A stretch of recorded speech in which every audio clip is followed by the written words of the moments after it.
Jay Crawford, Adam the Bull, Garrett Bush, and so many big names, it would take me hours to say all of their names.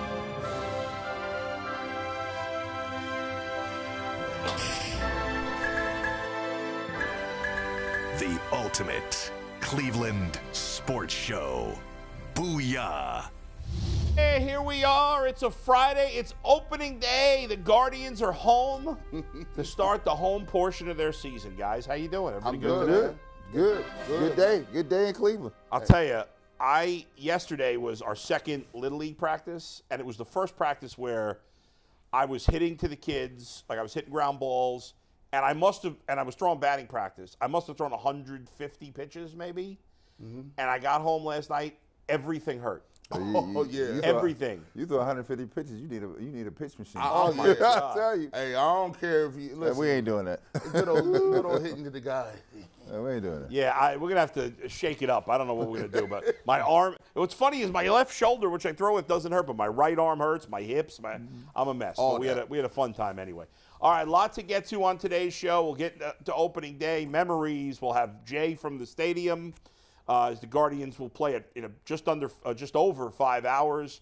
Aaron Savali, who pitched great in his first start against Logan Gilbert. We'll get to that. We'll get to the remaining free agents on the board if we're interested in any of those guys. We got two Aarons in the building, right? Who's the other Aaron? Your son. Besides my son. Savali. He's not in the building, Yes, my son Aaron is here. There he is. Posted up he's on the waving. corner. We can't see him right now, but he's waving. Yeah. we got some headlines later too, which There will be he fun. is. He's got his Panda shirt, the barbershop Yes, shirt, sir. Yes, sir. and his Guardians hat. Ready to He's go. ready to go. Ready to go. Anthony's girlfriend is here.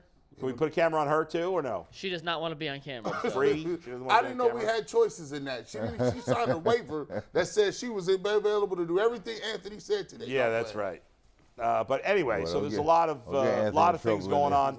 Let's start it with my bet, though, guys, because I Stop lost playing. again yesterday, Stop and playing. I'm continuing to be in a major scuffle here. I'm not. Yeah, not I'm your losing hottest money for streak people here, right Bull, now. but I do believe you will come back. Also, I'm rocking the Guardians hat and the Guardians shirt today. We are full Very on good. Guardians. Are you going to the because game? I'm going to go out there and get some drunk fan reaction before the game. I will Love not it. be at the game. Okay, But I'm going to drunk get some fan drunk fan reaction reaction is before. very good That'll be stuff. on the show Monday. Yeah. Also on the show Monday will be Bulls Next, Bet Rivers Bet of the Day.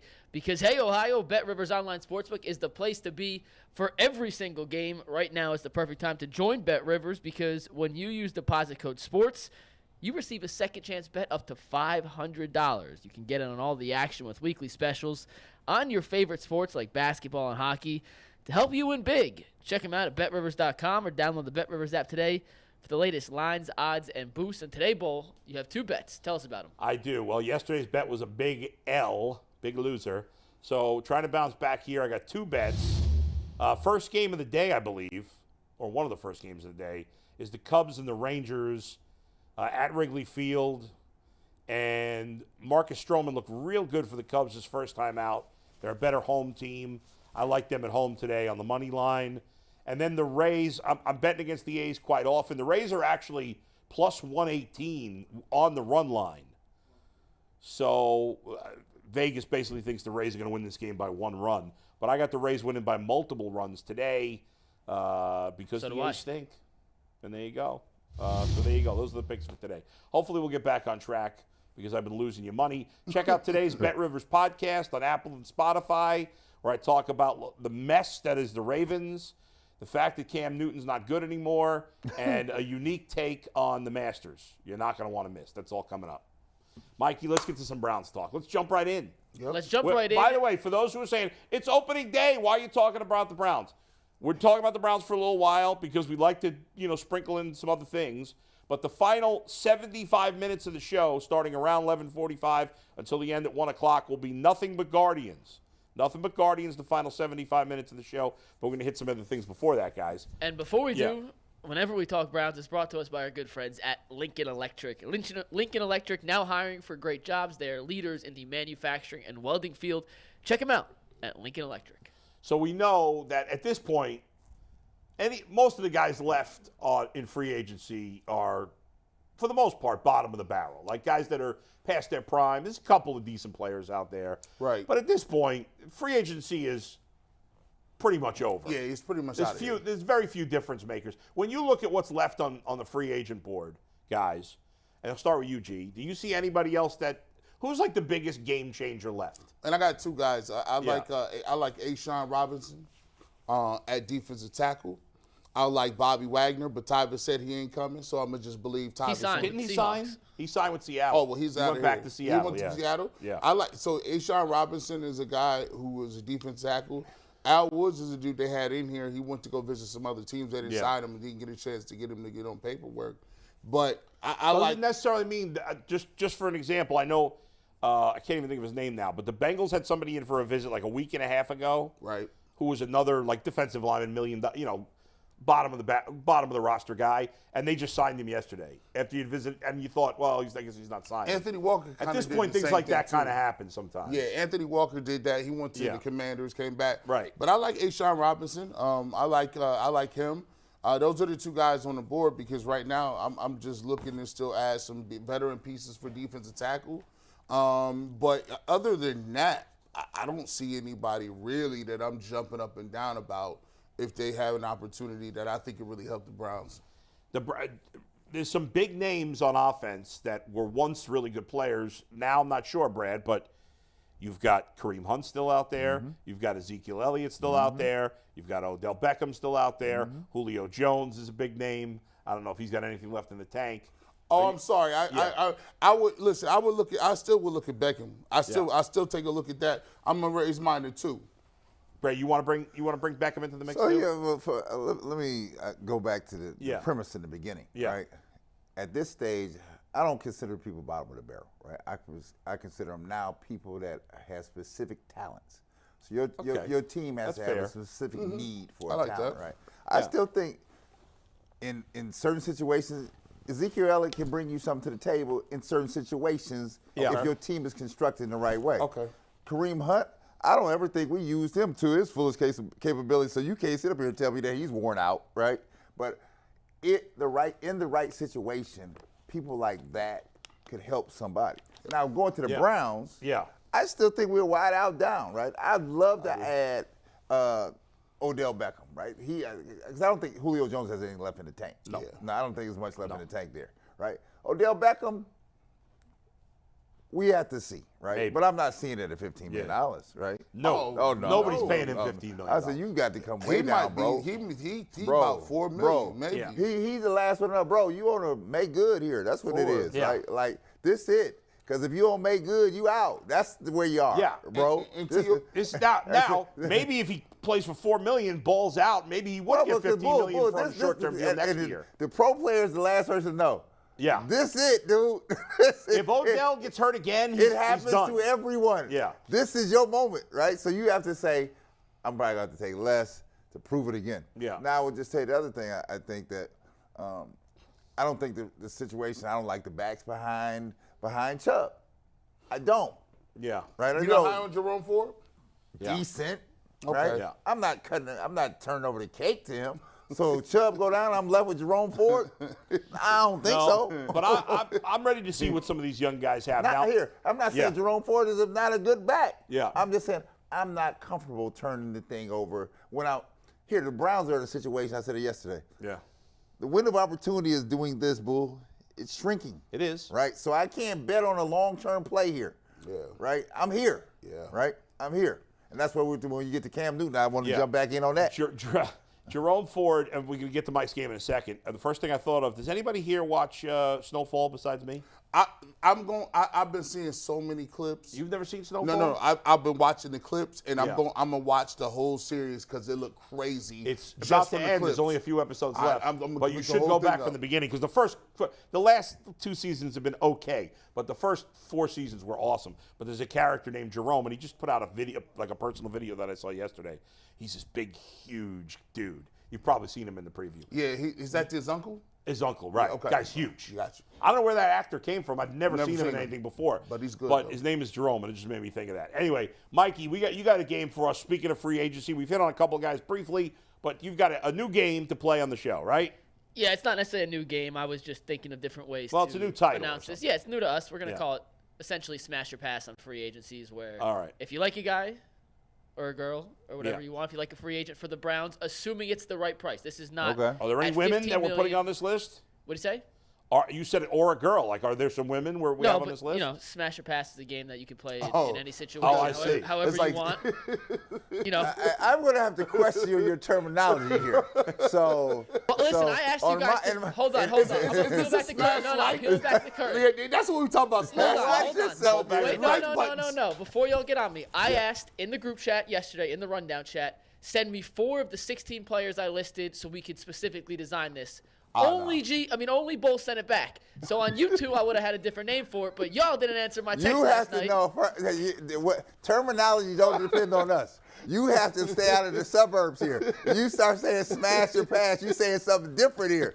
And G and I are not subscribing to that. I know what the connotation of it means. We're doing this in football terminology. All right. Bring Baby Bull out here. Baby Bull. Aaron, come over here. We're not subscribing to that. I said, what?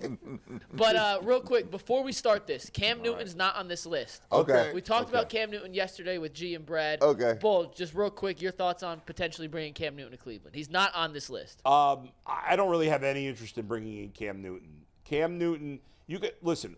Cam Newton was a great player, but here's the thing: guys who are washed up first-round picks, and that's what he is. He's washed up. He has not been good. This is not an Odell situation where 2 years ago we still saw him good. It's like Cam Newton hasn't been good 2018. 5 years. Right. Okay. 2018. You're correct. Now, is he even now still better than Josh Dobbs?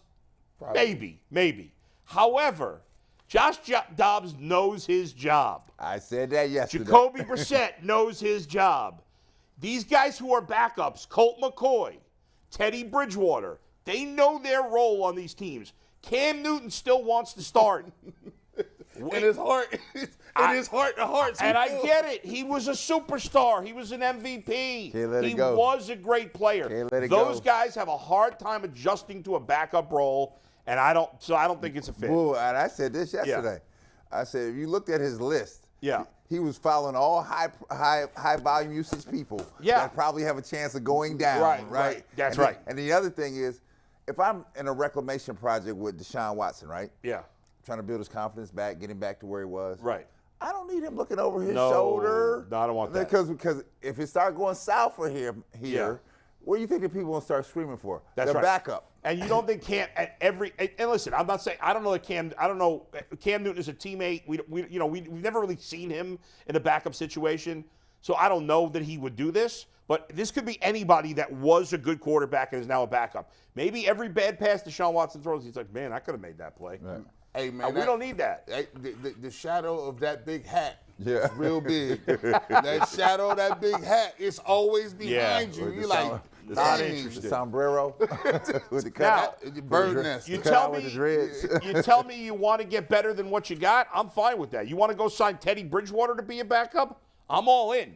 Teddy Bridgewater's better than the guy you got, but he's used to being a backup, so he's not going to be a pain in the You better neck. be sending the commitment to the Yes. number one dude. That's you're right. the number one dude. That's right. There's no questions Warming here. his shoulders up. Yeah. Playing, And playing frankly, counselor. I think at this point, Teddy Bridgewater's a better player than Cam Newton, probably. I would Better agree. passer. At least he's played, and he's just like, I just don't think Cam could throw the ball. no, he can't. His arm is shot, you know? He never was the same after he got that little that shoulder injury. No, never been the same. He Never been looked the same. terrible when he was in New England. Just awful. We have 16 players All right. that I came up with. These were 16 of the biggest name free agents left Yes. on the board. If you think at the right price they would help the Browns, give me the happy face. If you think they have no ability to help the Browns this year, give me the sad face. Baby Yeah. Bull, you are Bull's Yeah, he's de representing facto me. face person. All right, here. Are you move up guys a little ready? bit. Free Go. agent number 1, Ezekiel Elliott. You asking, will we take what I be What- interested For the What we right saying? price, For the do you think Browns. Zeke Elliott would help the Browns? Oh, there's no question. I'm Ohio State guy. You are absolutely right. Shoot, Yes. Brad, why? Why? Because I still think in the right situation here, right? Ezekiel Elliott in the locker room is good. Ezekiel Elliott around the goal line is good. There's no question to that. I think there's a role here because anybody playing behind Chubb is going to get limited touches here. limited. 4 right? touches. Right? So I'm saying you need a guy, if Chubb goes down, that can carry the load. I'm not turning the load over to Jerome Ford. I'm just not. And nothing against Jerome Ford. I'm just not. It's like me turning turning the load over to Mamadi Diakite. Is that how you say his name? Yeah, Yes. and Good job out of you. Nothing against Mamadi. I'm not turning the load over to you, son. I'm just not. Hey, look. Mamadi. Now, you said I was out of pocket. Wow. Listen, dude, I ain't out of pocket because I was that dude. They were like, I'm not turning that over to Brad. He's not going to be that dude. G. Bush, you saying no? Now, see, here's the thing. I think he can give you what Kareem Hunt gave you. Like, I mean, I'd bring Kareem Hunt back. Here's the thing about Zeke Elliott. Kareem Hunt's on this Oh, list. we're going by to the get way. to We'll Kareem Hunt. Yeah, I bring Kareem Hunt back. Here's the thing about Zeke. Now, could he get his money off here? Sure, right? But I don't think Zeke gonna be happy. We trying to get Nick Chubb to rock, and he get it 14 times. We be mad as hell. Can you imagine what fans in Ohio would say? You got Zeke Elliott and Chubb, and you're firing the ball downfield. Like, they would go crazy. They want Zeke to get 13 carries and Chubb 18. I don't think it's that type of party this year. Listen, first of all, Zeke's game is similar to Chubb's game. It's just not as good at this point, right? Yeah. But they're similar type of backs. I'd say Zeke is probably actually a better blitz picker-upper, which is a term I've coined. I like his excellent hands, at that. and I like his hands. He's excellent. He can catch the ball, but in the end, he's the same type of back, a similar type of back. Chubb's just better. I think of all these free agents, Ezekiel Elliott, even though I've been down on him in recent years, I think he can help a team, probably more than any of the guys in this list, but I don't think the Browns are the right fit for him. And I do think, even though we don't know what Jerome Ford is, we all know that running back is a young man's game. Yeah. And so they saw something in him. I want to see the kid play. I want to see what he's got. And so I don't think Elliott's a fit. I think he's a fit in a lot of other places. She's dead on the money, though. If they're handing him the ball 6 times a game, you think he's going to be happy? Bro, no. He's going to be miserable. At least he getting a 50-50 split with Pollard in Dallas. Right. He's going to be here looking at Deshaun Watson throw the ball 40 times. He's at this point, Zeke and Hunt are waiting for the draft because they're going to see they probably have a few teams that might be interested. They're probably interested in a few teams. They're going to see which of those teams drafts a running back high, and then they're going to go to the others because those guys still want to play. Yeah, they don't want. They timeshares are fine. Those guys don't want to be backups. Yeah. Fair. All right, we got a bunch, so we're going to run through these. Yeah. For the right price, would you guys welcome Clowney back to Cleveland? Absolutely. Oh, no. No. Absolutely not. Absolutely not. It broke all the cardinal rules. Get him, and I'm a players guy, and I advocated for Clowney 2 years in a row, but get him up out of here, bro. This is not it. Like, I don't even understand why Mike had him on the list. Sometimes when you're a player, right, and you're the last to know, right? Well, you shot your wad here, right? Yeah. So we cannot bring you back up in here, dude. We And just nothing cannot. I was out of pocket. Now, you got to go back to Columbia, South Carolina, and get you some reps with the Gamecocks. Yeah. Because you're not coming. I hope you. He might not be able to help them. Maybe he cleared all the stuff out here because it's not happening here, bro. He can't help. He can't help South Carolina. No. As bad as it ended between Odell and the Browns, it was way worse. I mean, this is no chance you're bringing him back. You talking about this dude told you he only gonna do pass rush downs. That's like you go to school and your son, you go to parent teacher conferences. The teacher say, "Listen, well, Aaron's doing great, but he told me he was only gonna do social studies this week." Right.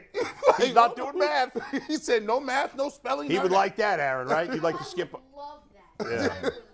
All right, next up. The Browns need a linebacker, or at least we all agree that's the weakest position on this defensive unit. What about Anthony Barr? For the right price, would you try to test the flyer? When is the last time he played? Do you have stats on him? Yeah, he played last year. Okay. What the numbers look like? What the number like?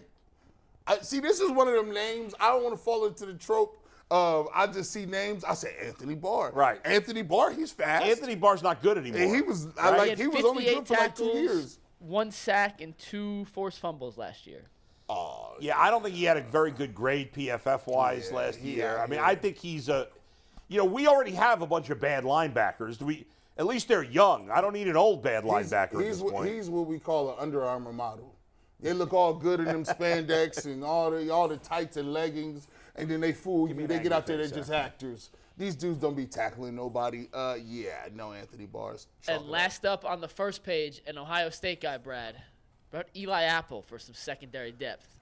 Boy, what's the scouting report on your boy? Is he good? He's not good. He did an okay job, but he was protected. The Bengals had excellent safeties. Yeah. They don't have them anymore. And he was protected by that to some degree because they had as good a safety combo as you could have. He is if you're bringing him in as like your fourth or fifth corner, I mean, it's fine.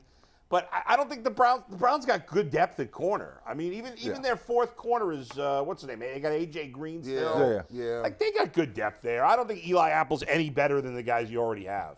So that way, yeah. I'm going angry face. I gotta go. Yeah, Baby Bull, what you got on this? He's not a good fit on it. Angry face? Yeah, get the angry face. Yeah, angry face. Well, all in agreement. No for Eli Apple. All right, moving on to the second four. What about Julio Jones? We take a flyer on the veteran receiver. An angry face there. Hey, listen, he's down at the 35th Street Laundromat. Wash. Quarters, they call it. That's the name of the laundromat, Quarters. Hey, we take credit cards too. That man has nothing left. No. He was running with the refrigerator on his back. He just couldn't. It was tough. His shoulders was moving. I'm like, man, why you run like this? Why your shoulders a little bit? Like, you supposed to be more fluent than that, Julio. He was.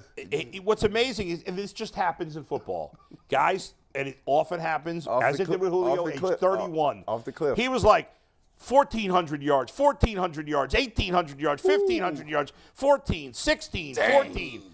Then 770, then 430, then 299. Yeah. That sounds like my credit score. 7.7, 239. In 2018 and 2019, he combined for over 200 catches, over 3,000 yards, and 14 touchdowns. In the 3 years since, he has 100 catches for about 1,200 yards and 6 touchdowns in 3 years. And the guy's finished. And he played with some decent people. Yeah, he did. I mean, he was in Tampa Bay last year. Nobody was doubling him. He was on a pretty good Tennessee team. He can't stay healthy either. That's the He main can't thing. stay out. That's what happens when these guys get old. You very rarely see a wide receiver that's good past the age of 30, 31. It's just a fact. It's just a fact. Oh, I think so. Hall of Fame? Do you? Who, Julio Jones? Yeah. Oh, he good numbers. I think so. I think so, too. Yeah, I think he's a Hall of Famer. All right, next up.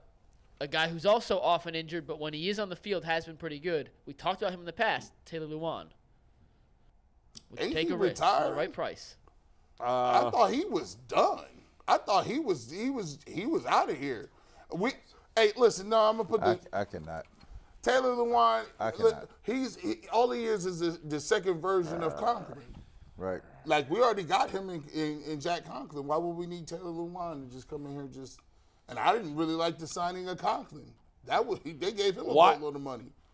I mean, Taylor Lewan might be able to help some team, but he's not better than what the Browns have. Right. So what am I going to do with him at this point? I just put the 16 biggest name free agents on. The next guy I think is someone we might have. We might Don't have get some interest sensitive, in. Mikey. Don't get all sensitive on us. Man. Listen, there's some guys I don't think necessarily help the Browns, but I do think this next guy could, theoretically speaking at least. What about Akeem Hicks?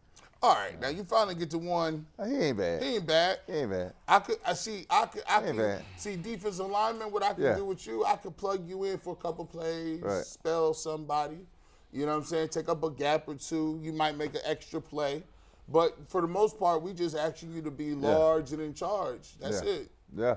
That's it. You We got ain't it. doing too much. You're spot on. Mike, when you sent the list, I sent you 4 defensive linemen. You did. As my only 4 guys that I'd be interested in, really. Akeem Hicks actually wasn't one of them because I had 4 guys rated higher. But there are definitely some defense. Like the Browns have added 4 veteran defensive linemen this year. Yeah. I'd bring in another. I'd make it 5. Yeah. You can never have enough good defensive linemen. And the Browns didn't have any last year except for Myles Garrett. I don't want to see none of. Listen, they made it very clear. You ever know that you could apologize to somebody without apologizing? Like you said something, your wife didn't really like it, so you just, you know what? Here you go, babe. We're going to go out to eat, and I got you a gift. She was like, what is this for? You're like, I'm not going to say I was really in the wrong here, but just look at my actions. Andrew Berry telling me, hey, listen, guys. Yeah. We going to Sizzler? What's that from? We're going to, what is that? We're going to Sizzler. We're going to Sizzler. You don't know where that's from? Where is that from? Oh, come on. I'm supposed to know this. I can't. It's going to hurt my heart. God. Don't tell me. Last one on this page. Mike, do you know what that's from? I was looking up stats. I didn't hear what y'all did. Oh, my God. I know Brad does because he has a line right. Save it for the end. I'll do a little trivia for the chat. We Put it going in to the chat. Sizzler. Chat. We going to Sizzler. Chat, let me I'll know be in where the that's chat from. lookout. The chat knows what it is. Yeah. We will. Everybody in the We'll chat's throw it got out there. Everybody, unless you're 25 or younger, you got to know what that is. Appreciation? No. I'm just reading chat things. Appreciation. What the hell What is is that? I'm just reading stuff from the chat right now. The Sizzler, someone put the Sizzler. Come on. Appreciation. It's from White Men Can't Jump. I know. See, I wouldn't have got Remember that. that? What's that actor's name? I can't think of that guy's name. I think he was in the Cosby Show for a little while. I'll look that up. We got to get some more through. A bunch of people in the chat are saying the Wesley Sizzler, Snipes though. is supposed to They take- know what you're talking about, Bull. How Last do you one, not real quick. know? White Men Can't Jump. It's A veteran- iconic movie. I've seen that movie. I just don't remember. A veteran defensive back, Logan Ryan, way less productive than he was in 2021, but has been pretty productive over the last 5 years. You look in totality. I mean, I think I'm good with what I got. I'm good. I'm good. I got young I'm good. thoroughbreds. I'm good with what I got, right? I don't got need young- any corners. Yeah, I'm not spending any money on corner right now. I got plenty of good corners. I don't need to mess around. If Denzel Ward want to give some of his money back to the next dude they signed, cool. But other than that, we're not paying it out of our pocket. Yeah, if If Denzel wants to pay out of his salary, If you want an assistant Denzel, Yeah. come on over. I'm, I'm guessing he's not going to do that. Yeah. All right, next up, Yeah. a blast from the past. What about Jarvis Landry? No, he's washed up too. Oh, listen. Suds and Duds on East Lancaster. This man is super duper washed. I mean, he already had he had above average wash skills at his prime. Like he was already running a 4.7. Hold on, what you say?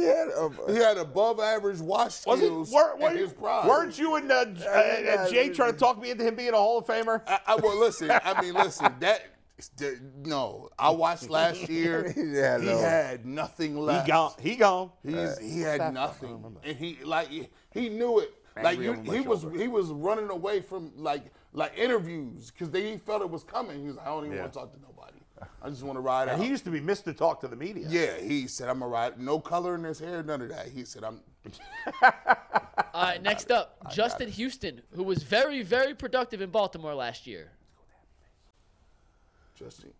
Bull says yes. Ain't he like, I mean, I guess he still be like, man. I like none of these dudes. Justin Houston from he like Green Mile old. You You know how many sacks he had last year, G? How many? 9.5. He's still a player. That's 350% more than anyone He on the is Browns still a last player. year, Sold minus me on Taven it. Bryan. And here's the thing with him, like, I get him, I'm not playing him that many plays. Oh, no. But you know what? I throw him out there in pass rushing situations. He'll make some plays for me. And listen, yeah, No just doubt. give me 2-3 hard rushes a game. Listen, two or three. You get to play with Myles Garrett. The one thing you know is you got to have heat. You know, everybody going to be on Myles Garrett where he is. Yeah. You got to have some heat on the other side, which they thought Clowney was going to be that heat guy, right? Gee, how about a 3rd and long situation? I put him on the outside. I've got Obo on the other outside. And then I put Myles Garrett up the middle. Oh, man, listen, Myles Garrett, I would be rushing Myles Garrett. He might not like it because Myles Garrett be like, look, even though Myles Garrett can rush inside, man, you don't want to. But every once in a while. Every once in a while, you stand him up and be running him. I think Jim Schwartz is going to try it. But, yeah, I definitely take that package. Give me Justin Houston. I could get him. He 100, though. He is like 36, right? He owed to Satchel Paige. Justin Houston is 30. He just turned 34, so he'll be 34 Oh, all 34. season. All right. That's a defensive lineman. You in rear for He's probably got 8 good one-liners in this thing. All right, next up, a guy we talked Page. about earlier in the week, Al Woods, fits the same profile as Akeem Hicks. Yep. Big guy, run stuffer. Take a chance. Yep. I'm down with Al Woods. Hey, listen, I was trying to smile get for him that, to sign here when he left, bro. I was like, yo, you staying around? He's like, man, I'm gonna just take my visits. You know what I'm saying? You know how it is. You know, hey, you know, especially if they're official visits. Do they feed you? Like in college? Yeah, they have to. Like, do you go out? Well, you know, most of the places have, you know, lunch facilities at the practice place, right? So when you go out to the Browns place, they have inside cafeteria. It's already right there. People leave the field, and they got the lunch and the chefs right there. It's right there, That's there for crazy. you. I've been out there one time. They're like, oh yeah, I ate out there. I had lunch like, there once. It's good stuff. Yeah. You just pulled up? No, it wasn't open. No, I did have. You can't just. They used pull to up. provide. You can't even get in the when front we would door. be there. When they let you in, then you can pull up. When right? Dustin and I were doing, I remember. we would be broadcasting from like training camp, and they would have lunch for the media. I did get some lunch like last year or something. It was on Saturday. I was there. There you I go. got some of that meat, that roast beef Last lunch. 4, by the way. Okay. We'll start off. Who you got? Kareem Hunt with the right price. Oh yeah. Man, oh, bring yeah. him back. come on, he familiar. Oh, yeah. Like I'll I take that. bring him back. Hey, look. All 40. You ain't even got to waste no time on me. Yeah, then run them through. Give me each one of you go. Yeah, G, you yeah. start. Brad, Bo, you finish. Give me your thoughts on all 4. Go, G. G. Hey, Kareem Hunt, listen, for the amount of money he going to get, I hope he got his agent together and he get his financial advisor, because I don't think he's going to get another big payday, but a little bit of money. Odell Beckham Jr. for the right price, maybe $4 million. We'll see with some incentives that can get him to 6. I'll take it. Frank Clark is from the area. I love a good pass rusher, and I like Leonidas, same difference. I just like the name, and both of them, I like all 4 of those. Smiley. Ionitis. No, let Brad go. Oh, sorry. Then. Go All ahead, right, Brad. so I would take Kareem Hunt for the right price. I'd take Beckham for the right price, right? Price has got to be right. Price Clark, gotta be right. Local, do that, right? You can get 15 though.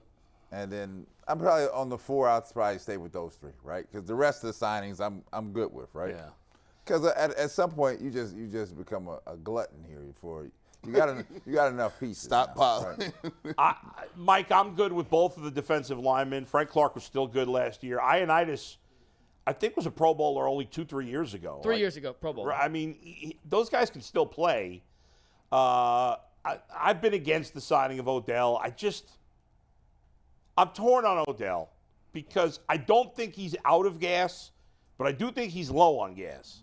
And I just don't know Is it worth the headache? if he's worth the headache. And but is he? I don't know that he's really even a headache. He's more a headache to us or to me, not me personally, but like the media, than he is to his teammates.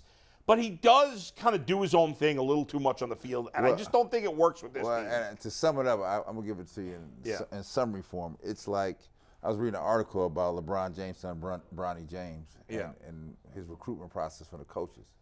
And some of the schools won't even come near it because not that Bronny's a bad kid, can't play. Right. They don't want the stuff that circles around it, right? Because you know once you get it, there's going to be other things coming. You have to be that sucks for him. Right. You gotta. You have so to when be you think about Odell, it's because the guys in the locker room say he's good in the locker room. Guys like him in the locker room. That's always been across the board. It's the other stuff that comes into play. And I've said it once. I've said it a million times. Not that this is the end-all, be-all, but I sat down with Odell once off the record. We did an interview, but before the interview, we sat down and we talked off the record for 10 minutes. And he told me some like really fascinating things that I would never share because he shared it with me in a private moment. And I was like, this guy's a really nice guy. Now, I don't know that people can be nice in 10 minutes, but I liked Odell. I got no beef with him. I just don't think he's the right fit now for this team. If it was the decision, what will put me over the top? If Deshaun Watson went to Stefanski and said, look, hey, I like what we got right now, but we lost Michael Woods. I was working out with him. I like that kid. I think we need just one more ingredient. If the quarterback advocates for a guy, I'm getting anybody. I'll take him. Yeah. So go ahead, Mikey. Real quick, I got a comment from the internet. Whenever we bring you internet comments, it's brought to us by PCC Airfoils, the official sponsor of what the internet is saying. If you need a job with career advancement and great benefits, well, PCC Airfoils is a leading manufacturer in Northeast Ohio. All locations of PCC Airfoils in Eastlake, Menor, Wickliffe, and Minerva are hiring for positions starting at $18 and up, plus full benefit packages, paid time off, and a signing bonus. You can apply online at precast.com/careers to learn more. Loco Oreo in the chat said, come on, McNuggets, no one's better than we already have. And my point of doing this is when these names get brought up, we now have it on the record You can't flip-flop. You have either said yes or no to all Yeah. these guys if it gets brought up and they're like all of a sudden, yeah, Jarvis Landry's not a Hall of Famer anymore, G.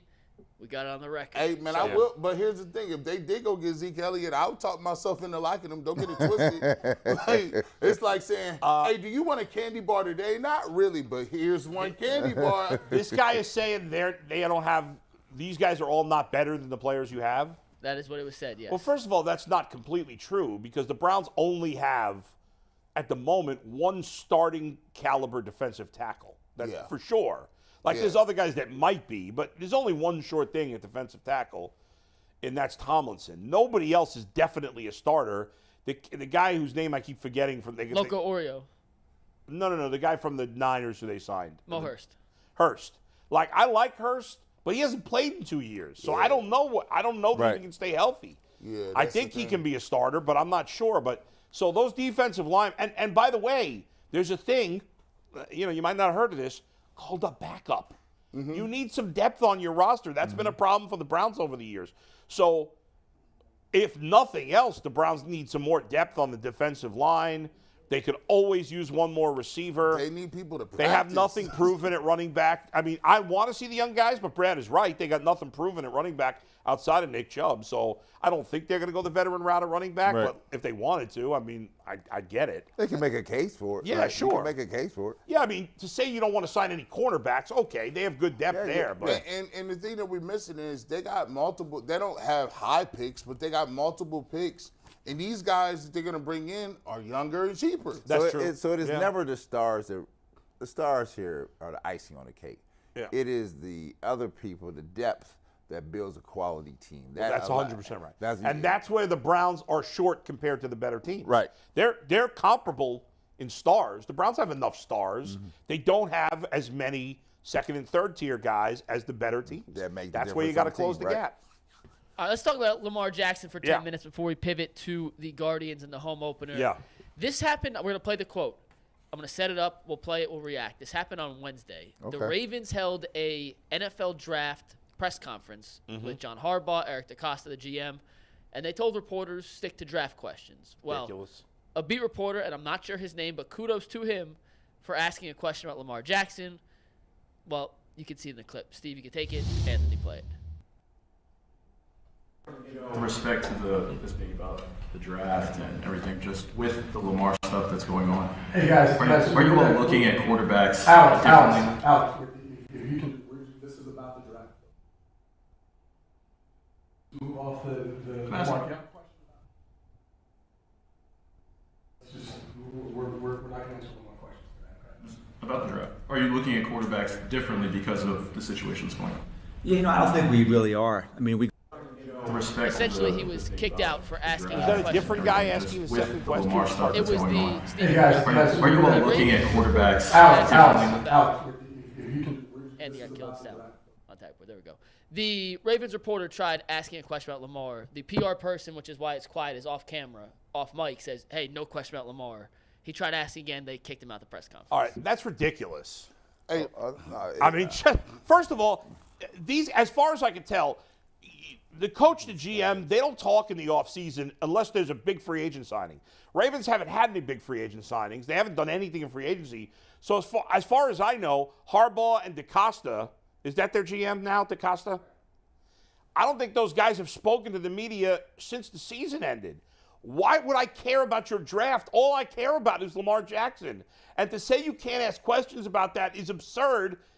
And to kick a guy out for asking about Lamar Jackson, wasn't like he asked about the GM's wife or something. bro, Give me a break. That's a sucker move. Oh, you know my what? God. And these dudes, this is why I don't even be liking coaches like that. I don't like. I just don't. This is why it just rubs me the wrong way, because it's so many people that be carrying water for this organization. I'm tired of hearing how great they are and how they do stuff. Oh, you're a grown ass man. You can't answer a question. Well- you so sensitive that you can't. Come on, man. Well, here, go to this, man. I mean, this is the times we live in now. You can't ask. I mean, it wasn't like the guy was religious. It was a question. Like, you have to be man enough when you're at the helm here, right? You're at the helm here to answer the question and say, and there's a way to answer it and move on. You could have easily said, listen, man, we're very interested in getting Lamar back in the fold here, but until we do that, all options are on the table. Right, And that's all you got to say. And kept it moving. Boom. Like, here's the story.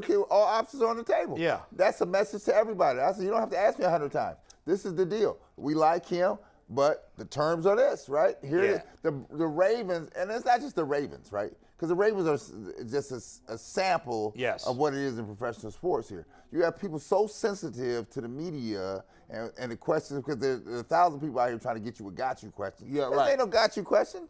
Here's the story. No. My man that I want, he's not in the fold. What are you going to do? The guy says, what are you going to do in the meantime? Right. I'm going to do whatever necessary, because if he ain't going to be in the fold, I got to check everything. And it's a valid question. Done. The draft doesn't matter without the quarterback. Gee, that question could have been answered in 15 seconds. Lamar Jackson is the entire team. Right. He's their entire offense. They suck without him. So if I'm covering the Ravens, all I care about is Lamar Jackson right now and what's happening with that situation. That's the only thing that matters. I don't care who you're drafting with the 20th pick. And I would say this. Here's the story. I want to bring him back on the phone, but I'm not paying him $200 million. Just say that. Fine.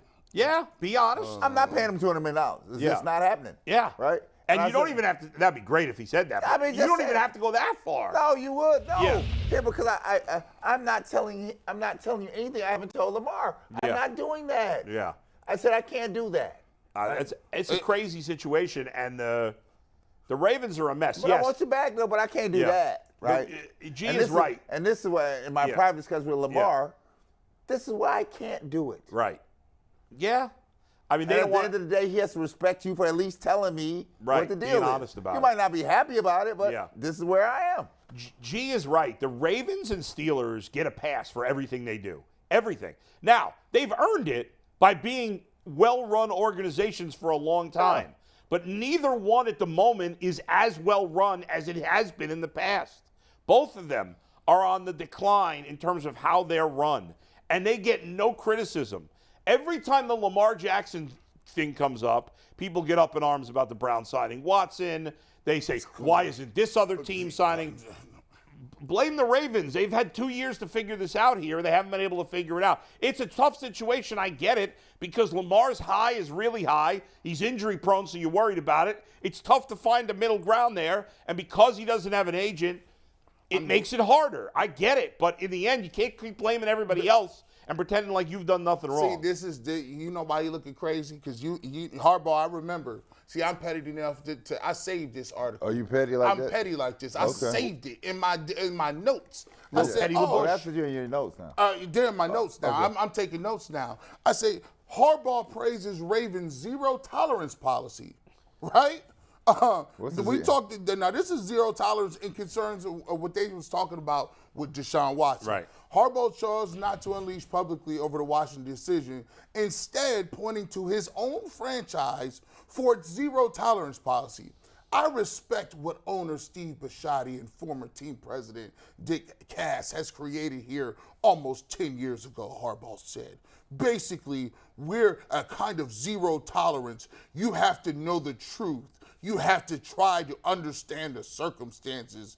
We've stayed from that particular situation. When we draft players, we sign them as free agents. That's Steve's decisions, and I'm glad we have that policy. Now, listen, you did all that talking. You did all of that gyrating. Oh, look at the Cleveland Browns, all these picks. This is what you get for signing a guy. We here in Baltimore have a standard. Oh, really, do you? You only good as the guy that's snapping that ball. I want to see how good Harbaugh looks now. They already was talking about you a couple years ago, Harbaugh.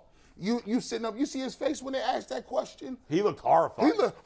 Didn't we tell them we put a gag order? Didn't we say we were not talking about that?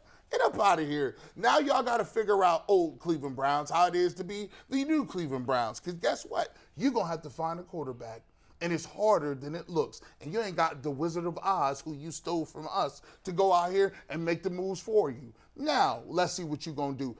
All year, you might be looking at 4 and something, dog. Yeah, I don't think there's any doubt there. I mean, they'll get a chance to prove it.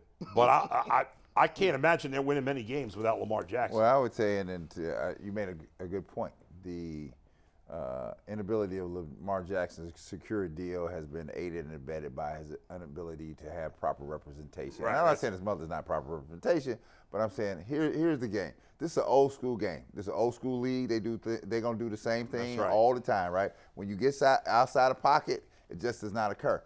Your mother can still run the show by hiring somebody else to bring somebody else in. You're going to pay them. You don't have to pay them the full 4%, 3%. You can cut a side deal with them and say, I'm going to pay you X here, because you need somebody to be your mouthpiece, right? Yeah. And it can't be you and it can't be your mama, right? It's got to be somebody else to go in there and take the daggers. Because you got good cop, bad cop. You got to have a person in the middle that can say, come on, let's get it. And they was throwing darts. So for me, basically, Lamar Jackson got to a point where it's like, you wouldn't treat your franchise guy like that, right?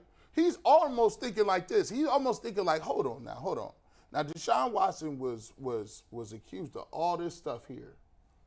And I saw the Haslam's riding for him. I saw the Haslam's taking the bullets. I seen them taking the darts. I thought they came up at the end of the press conference. He still got his money. He did. I asked for the money. These dudes, my own team start trashing me in the press. My own team started, but if you that good, go get it from somewhere else. That's tough. If you trying to negotiate with your wife, you say, if you don't like me so much, go find another husband. That's not gonna work. That would have not occurred if he had a mouthpiece for him. Right. Because those conversations would have went on behind the scenes, and nobody would never be privy to him, right? But see, that's the problem. And now, because what it has become now, it has become very personal. Yeah. Now you have personal animosity between. Now there ain't no way you get into a freaking deal, because when you go to deal, it's like I caved in on you and you was talking about me, right? And I'm reminded, when I first was drafted by Chicago, my attorney took me into the negotiations. And so Jerry Reinsdorf and Jerry Krause sitting across the table from it, and before we started negotiations, they were like this. He says, they were like this. Are you sure you want him in here with us? Right. And they're like, no, we want him in here with you because we want him to see how this goes, right? And so I was like, okay. He's like, you ready? This is Jerry Reinsdorf to me. You ready? That's the owner of the Bulls. You ready? Okay. And they said, all right, so that started the thing. Then they went in and said, listen, I said, here's a number. We'll slide this over to you. And this came back, and no one was a number nobody was going to take. Then they started to go into you like, oh, we ain't want him no way. He actually, even though they just drafted they drafted Malik Sealy too. No, we didn't want him no way. Right? But it's the game, and so as we were going through it, right, they wasn't personal, because during the midst of it, I'm sitting there like, what the hell? Eyes wide open. And so he sat up there. Jerry stopped him, to his credit, and they've been good. They're good people. Yeah. Jerry leaned over to me. Jerry Krause and Jerry Reinsdorf leaned over to me. You okay? You good? Don't blink. You okay? You good? You should. All right. Okay. Now we're getting back to this. And then at the end, they say, listen, none of that was personal. This is the business of this. This is how this goes down. But it's hard to separate. Yeah. It's hard to separate. Now, if I was doing it by myself, I'd be sorry. I've been offended. Yeah. And that's the situation we're in right now. That's what's happening. Yeah, he's done. Lamar's taking it personally. Yes. I probably would if I were him too. Yes. And he's absolutely looking at Deshaun's, and he's saying, well, I've done more than Deshaun. Right. And I've not gotten in any trouble off the field. He's saying that to himself. This is why I always tell young people in the business, if you come into this business or any business, don't be enamored with somebody else make. Nope. Stay in your own locker. You listen, if they gonna offer you some money that you ain't never seen in your life, take it and be like excited about it because it changed your life. But the first thing you need to do is understand, if you go around pocket watching somebody else, you're going to be miserable. You know that happens. Stay in your own locker. You're going to be miserable. Remember to Lamar. They not paying $38 million here out on the street. That's not happening. Because at the end of the day, it's not happening. At the end of the day, Bull, if you know what a number somebody else make, you're not going to be satisfied until you get. And that's the tricky thing in sports, because all this is public. All of it is public. It's not like in our business. In our business, you get $30 million if you create Instagram. You're an inventor of that. Things like that, you get the money. I said, but regular everybody, no. People going up and down the street driving, they're not making that kind of money. Final thing on this. I think it's going to be interesting once the draft is over. at that point, will some of these teams that don't have a good quarterback now, because think about it, if you're Indianapolis or Atlanta or one of these teams that has bad quarterback and you have a top 10 pick this year, you're like, well, as great as Lamar is, I don't want to give up a top 10 pick right now because if I wait and make him an offer a month from now, well, now my first round pick that I have to give up is next year. And next year, if I got Lamar, I'm going to be at least a borderline playoff team, if not a playoff team. So instead of picking 6th, I'm picking 18th or 20th, and I got Lamar, I'm okay giving up the draft. Yeah, because now what's the rush if you're those teams? You kick the can down the road. If you're the Indianapolis coach, you say, listen, I got a 4th pick. I'm going to use that 4th pick, get better. Exactly. And then go get Lamar. We'll worry about the picks later. Right. Yeah. But do you guys, I think he's done. I don't think he's if I'm the Colts, the second the draft's over, I'm either negotiating directly with the Ravens or signing Lamar to an offer sheet. I'm getting him if I'm the Colts. This goes hard and heavy after this draft. Yeah. Yes, it does. Yes, it does.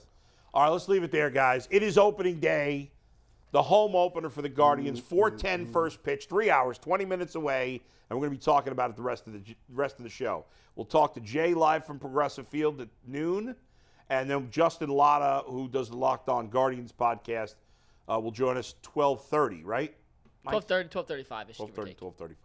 Okay, so today's pitching matchup, Aaron Savali and Logan Gilbert. We saw Logan Gilbert in Seattle. Aaron Savali pitched in Seattle and pitched great. It was these guys pitched against each other, right? First game? I do believe so.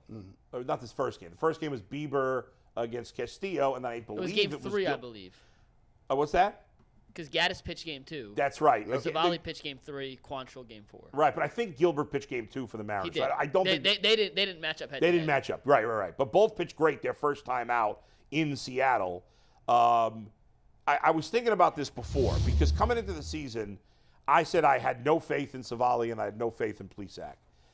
And neither one of them has given you a reason in the last year or so to have faith in them.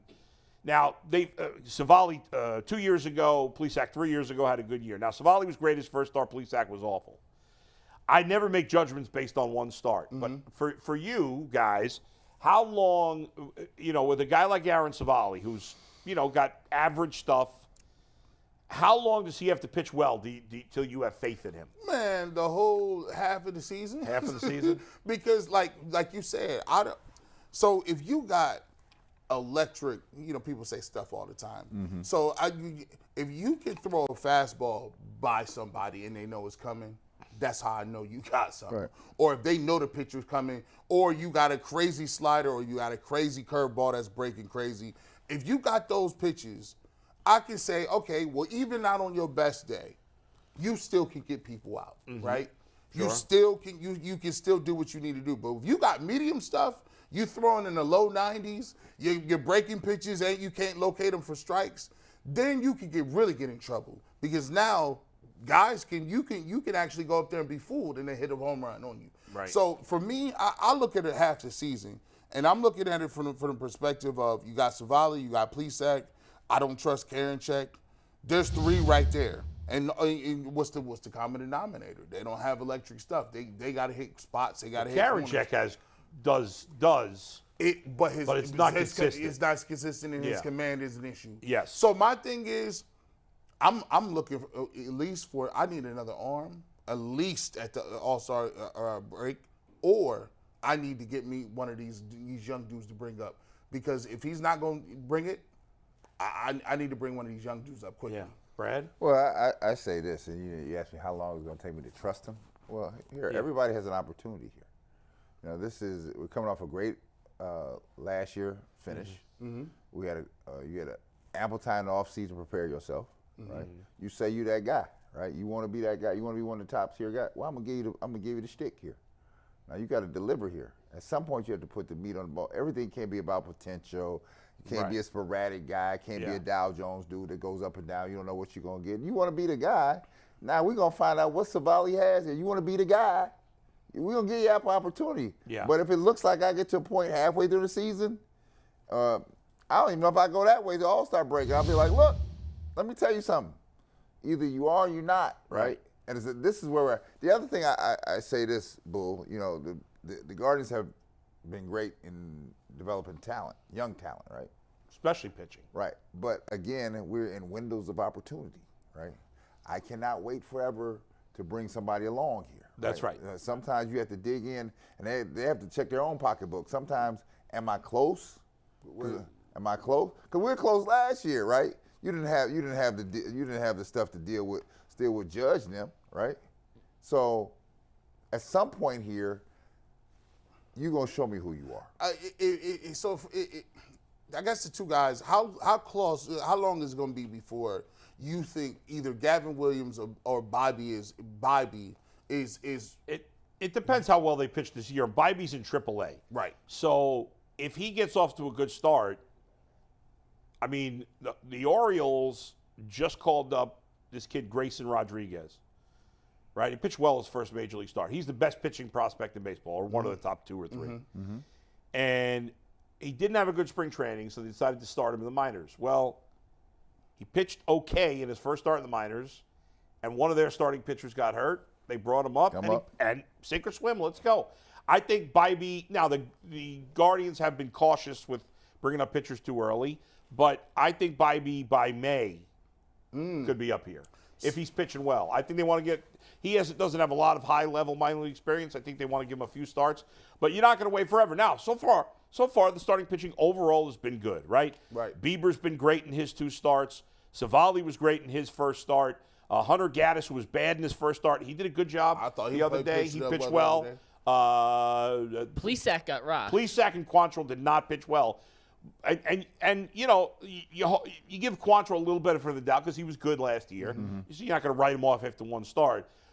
To me, Plesac, again, even him, who I had no faith in coming in, I'm not going to write him off after 1 bad start, but I do think it was interesting that in the game the Guardians won on, what's today's Friday? It was Wednesday, when they won in extra innings. I don't know if anybody noticed this because they only showed it for a brief second. If you weren't at the game, you might not have seen it unless you saw the quick flash during the broadcast. But when Clase was pitching in the 10th inning, and after walking that leadoff guy, he settled in and did his job. But when he was pitching for a second, they put the camera on the bullpen, and Zach Plesac was warming up in the bullpen. So I thought that was interesting because he's supposed to start this week. He's a start. Why would he be? Well, it makes you think that, you know, I think in this case it was extra innings, and maybe they thought, well, he only pitched 1 inning, so if Clase blows the save or something happens, maybe we'll bring him in so he can pitch potentially a couple of extra innings. However, you know, the Guardians in the past, they've had a number of guys, starting pitchers, who have struggled, and then they moved them to the pen, righted the ship, and stuff. The number 1 example in most recent years is Carlos Carrasco. Right. A lot of folks don't remember this. When the Guardians first got the Indians at the time got Carlos Carrasco, early in his career, he was very up and down. Yeah. And then he bottomed out. They moved him into the bullpen in the middle of the season. He had a terrible start to the year, pitched great out of the pen, great for like 2 months. Next year they put him in the rotation. He was a good pitcher from then on out. And maybe that's what Plesac needs. And keep in mind, for those who don't know, Zach Plesac's uncle, Dan Plesac, I remember him. was a great relief pitcher. So maybe that's a role for him. I don't know, because I have very little patience for Zach Plesac. If he can't turn it around for me, like I got a longer leash with Clase because I think he's had more success and he hasn't been a pain in the neck off the field at all. Plesac, to me, has got a month. If he doesn't get his crap together by the end of April, I'm calling up Bybee to start May. Let's go. Do you think that Tito gives him more leash? Because the Guardians are really good at like very constricted games, like close games, 2-1, 3-4. They always seem to pull it out. Yeah. Like, do you think because you know they're winning those games at 5-2, if they got a good record and the bats really help them out, do you think that gives them a longer leash with the pitchers? I do. I mean, Francona's a very patient guy, Yeah. and the players appreciate that, and he gives them an opportunity. But once he gives up on you, like he was done with Bauer. When Bauer got traded, Francona was done with him. He's like, get this guy out of here. I think with Savali, he's not anywhere near that. I think with Plesac, again, I don't know this personally. It's just from studying Francona for his decade here plus. I think he's probably doesn't have that long a leash for Plesac. For the first time, I would say if you ask me the Guardians' biggest needs, I would obviously you would never get to the pitching. Pitching was always a strong suit. But for once, now I look at it and say, the guys that I mean, when you get Miles Straw that's hitting, when you get Quan that's hitting, everybody seems to be hitting the ball well. Now, granted, it's April. That can turn around. But I would say pitching is the concern for the Guardians. It is. Now, obviously, we talked about it. Bybee and Williams could both be here. They could both be great, and all of a sudden. But if Tristan McKenzie, we got to see what his status is. If he's ready to go by June, we'll see. I've been saying all along they need a veteran starter. You want one more veteran for the playoffs. Yeah. You generally don't want to rely on young guys, especially rookies, if you're thinking about winning the World Series. All right, we'll go out to Jay at Progressive Field here shortly. We got Jay or no? We are still working on getting Jay. As always, for whatever reason, he cannot seem to figure out VMix from his phone. It is the biggest rivalry in sports. Maybe even bigger than Duke UNC, the Yankees, Red Sox, the Browns, Steelers is Jay versus technology. But it is 12 o'clock, which means it is time to bring you the lunch hour of the Ultimate Cleveland Sports Show, sponsored by Colleague Racing. Colleague Racing, the official NASCAR team of Northeast Ohio. So keep it going. I'm working with Jay back here. Yeah. He's at Progressive Field. I talked to him. He sent me a picture. He's chilling. He just can't figure out how to get in. So I watched something on the internet caught me. Jose Ramirez did an interview. And Jose, I don't know if you caught this. Jose, the one where Andre Knott went to his home? Yeah. So he was saying that, his goals of what he wanted to do. He said, obviously he wants to win a championship. He wants to win the MVP. Right. And he talked about one of the reasons why he wanted to stay here. And I thought it was a really good interview because, it's funny because he has a personality, even though he can't speak English, or he can, but he's not comfortable in front of the camera using it. Like he really spoke highly about how he wanted to be here and why he signed that deal. And it was crazy because he's one of the most passionate dudes I've seen talk about being in the city of Cleveland. Like, yo, I'm going to retire here. I thought it was a really good interview. And just, when you talk about the MVP, he started off, has he started off better? He's hitting safely in, 7-8 games in a row? As long as Shohei Ohtani's playing, it's going to be hard for anybody else to win an MVP. And obviously, Aaron Judge hit 62. How many did he finish? 63 crazy. Home runs last year. So, it's hard. But the guy finishes in the top 5 for the MVP, every year. He's such a good player. And he doesn't, you look at him, and he doesn't look like a great athlete, but he is, right? He's a little pudgy. Yeah, he don't even look like it. But, man, he is a great athlete and has been one of the most consistent players for years. And what he said was he wants to be a Hall of Famer, finally. Yeah. Well, he's on that track. So is he? I think he's on. He's got to do it for a number more years, but I think he's on a Hall of Fame track, yes. We got Jay? Beautiful looking shot from Progressive Field is where we find our guy Jay Crawford. What's up, Jay? Oh, damn. It kind of looks like a fake feels background. Like football weather. No, it's not. It's very real. But I'll tell you this: it feels like football weather, guys. It's the temperature's in the low 40s. The problem isn't the air temperature; it's the wind. It's a nice stiff breeze today. It's blowing in from right field. I bet we have a wind chill probably in the low 30s. But hey, it doesn't matter. It's baseball weather because the schedule says it is. That's right. And it's funny. A lot of buzz downtown in the area around Progressive Field. Obviously, the game doesn't start till 4, but I think Clevelanders are fired up. The momentum from last year is carried over, and they want some baseball. Yeah, at least it's sunny today. At least it's not supposed to rain or anything like that. It is unfortunate that it's so cold because it was warmer earlier in the week. It's supposed to be very warm next week. So it's kind of, although next week we got the Yankees coming to town, so that should be fun. But I love this. This is really interesting, Jay, because we were just talking. I don't know if you heard about how long a leash does Savali have? How long? And obviously he was great in his first start, but certainly Plesac. How long will they put up with him if he doesn't pitch well? And I think Savali, not just because he was better in his first start, I just think Savali has a much longer leash than Plesac does. I'll get your take on that. But I think this start in particular is very interesting for him because he just pitched against the Mariners last week. And so if he pitches well against a good lineup 2 times in a row, I think that really shows you something. We'll see who, because they're going to adjust to him. Will he be able to make those readjustments? Be interesting. Yeah, that's a great point. He shut that lineup down last week. He went 7 innings, allowed just 2 hits, no runs, pitched very well. I know you're a little bullish, if you don't mind me using that term. I think on Plesac and on Savali, right? Like you're not sure on either guy, and I'm with you on Plesac, but I think Savali's ready to go. Jay, I would say I'm definitely much lower on Plesac than Savali. Like Savali, I need to see more. I'm okay with him, but I don't. I unless he shows me consistently, I'll never trust him more than a fourth starter until I see it more consistently. Plesac, I don't trust at all. And he's going to have to show me a lot more than Savali does. Plesac is frustrating because sometimes he can look really good. Yes. I saw him in spring training, and he got knocked around pretty good. And then he had a talk with Tito. Jason told us when he was out in Arizona that Tito went to him and said, look, will you calm down? You never pitch well in spring training. He went out his next effort. I think he threw 6 innings of one-hit ball and looked great. So what's frustrating about Plesac is, he can be very, very good, and then he can be frustratingly bad as he was in his opener in Seattle. But with Savali, now I think we also should point out that both pitched with injury last year, so I think you have to factor that into the equation. But I just like Savali's stuff. I have since he came up with this club. I think last year hopefully is going to be more of a speed bump than anything else.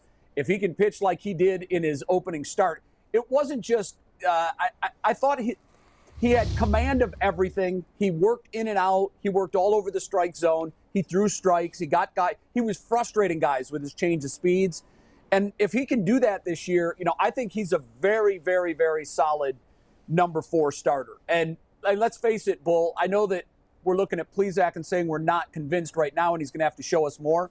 But if you have, and now this is obviously, hoping that McKenzie is healthy, but if you have Bieber and McKenzie at the front of the rotation, okay, I think that's as good a 1-2 punch as there is in Major League Baseball. I mean, you can quibble, and I'm sure there are teams that feel they have a better 1-2, but that's a very workable 1-2. And then you get down to Quantrill at the 3, and if Savali can resurrect his 21 season, I think that's a very solid starting 4, and you can do a lot of damage with that starting 4. Still like to have another one. You can never have enough. Yeah, I mean, it'll be interesting to see. G was just asking me about Bibby or Bibby. I keep wanting to call him Bibby. Bibby. Yeah, I know. Right, and when he's going to make his debut, like, obviously he's got great stuff. Gavin Williams has great stuff. They're both healthy right now. Williams pitching in AA. Bibby's going to be pitching in AAA. At least at that position, there are potential options if those guys get off to good starts. I think by May, if Plesac's not getting it done or Gaddis is not getting it done, although he did pitch well the second game, we could definitely see Bibby by May, I think. Yeah, I wouldn't be surprised, even if it was a spot start where he came up, made a start, and went back down. I think what the organization wants to do is see what he has against big league hitters. And the time to do that isn't September, it's May. So if you can, kick the tires on him for a patchwork start where he's just trying to bridge to get you to the next guy, and obviously they're going to need some of that with McKenzie on the shelf for a while. I think we'll see him. I'd love to see Williams, just again to see what those guys have. Yep. And so if they do get a late call up, they're not wide-eyed with their first major league exposure. But I think Tito handles that brilliantly. You know that, Bull. He brings guys up in May, gives them a little bit of experience. Then when they do have the late season call up in September, they're not, I mean, we saw that with Will Brennan last year. They're not so awestruck by, their first experience being in the midst of a pennant race or, God forbid, in a playoff series. Jay, let me ask you a question. So if you're breaking the season into thirds, right? Let's break it into thirds. Right. The first third of the season, what are you looking for the Guardians' record to be in the first third of the season as a pill, and then take me through the rest of the other thirds. Let me know if we're on track here or we have problems. Yeah. So it's interesting, Brad, because that's the way I always look at the season. I know a lot of folks like to look at it in halves, but I like to look at it in thirds because I think it's when you're playing 6 months, it's easier to do that. Now, the problem with gauging the Guardians through the first third of the season is they're most likely going to be without their second best starting pitcher. So I would say just tread water. You know what I'm saying? You don't have to, if you break it up into, 45 or 50 game stints. Yeah, 50 game stints. Try to be, 28-22. If you can somehow come out of that first stretch and be a couple of games over 500 without your number 2 starter, I think you're in great position once he comes back to really do work in that second quarter, which would be June and July. And then if everybody stays healthy, and that's, of course, a big if, but if everybody stays healthy, you're ready and primed to go for the August-September last third of the season. But, hell, they're off to a 5-2 start. They open in first place. And I talked to some guys in Arizona, and everyone, I don't want to say that there was a sense of urgency because that's overstating it. But obviously you want to come out of the gate hot and fast, and I think they've done that. So coming home in first place with a 5-2 record, I think that keeps a lot of the buzz that we saw in this city last year in October. It's easier for them to buy in that they're going to do it again. If they were 2-5, there would be a lot of skepticism locally as to whether or not they can repeat what they did last year. You know, Jay, let's talk about who's not started off hot. Josh Bell, 2 for 22. He struggled a little bit at the plate. Little bit. Yeah, I would say. A little bit. Sometimes when you struggle early, it's you know, you could just be, you know, maybe you hit some balls hard to different people, right at people. Maybe, you know, say you had a couple of bad bounces go your way. What have you seen from his plate appearances? How have you liked his approach up there? And then secondly, Arias, what have you seen from his play appearances as well? Obviously, they look like they're going to use him as a platoon guy all over the infield to spell people.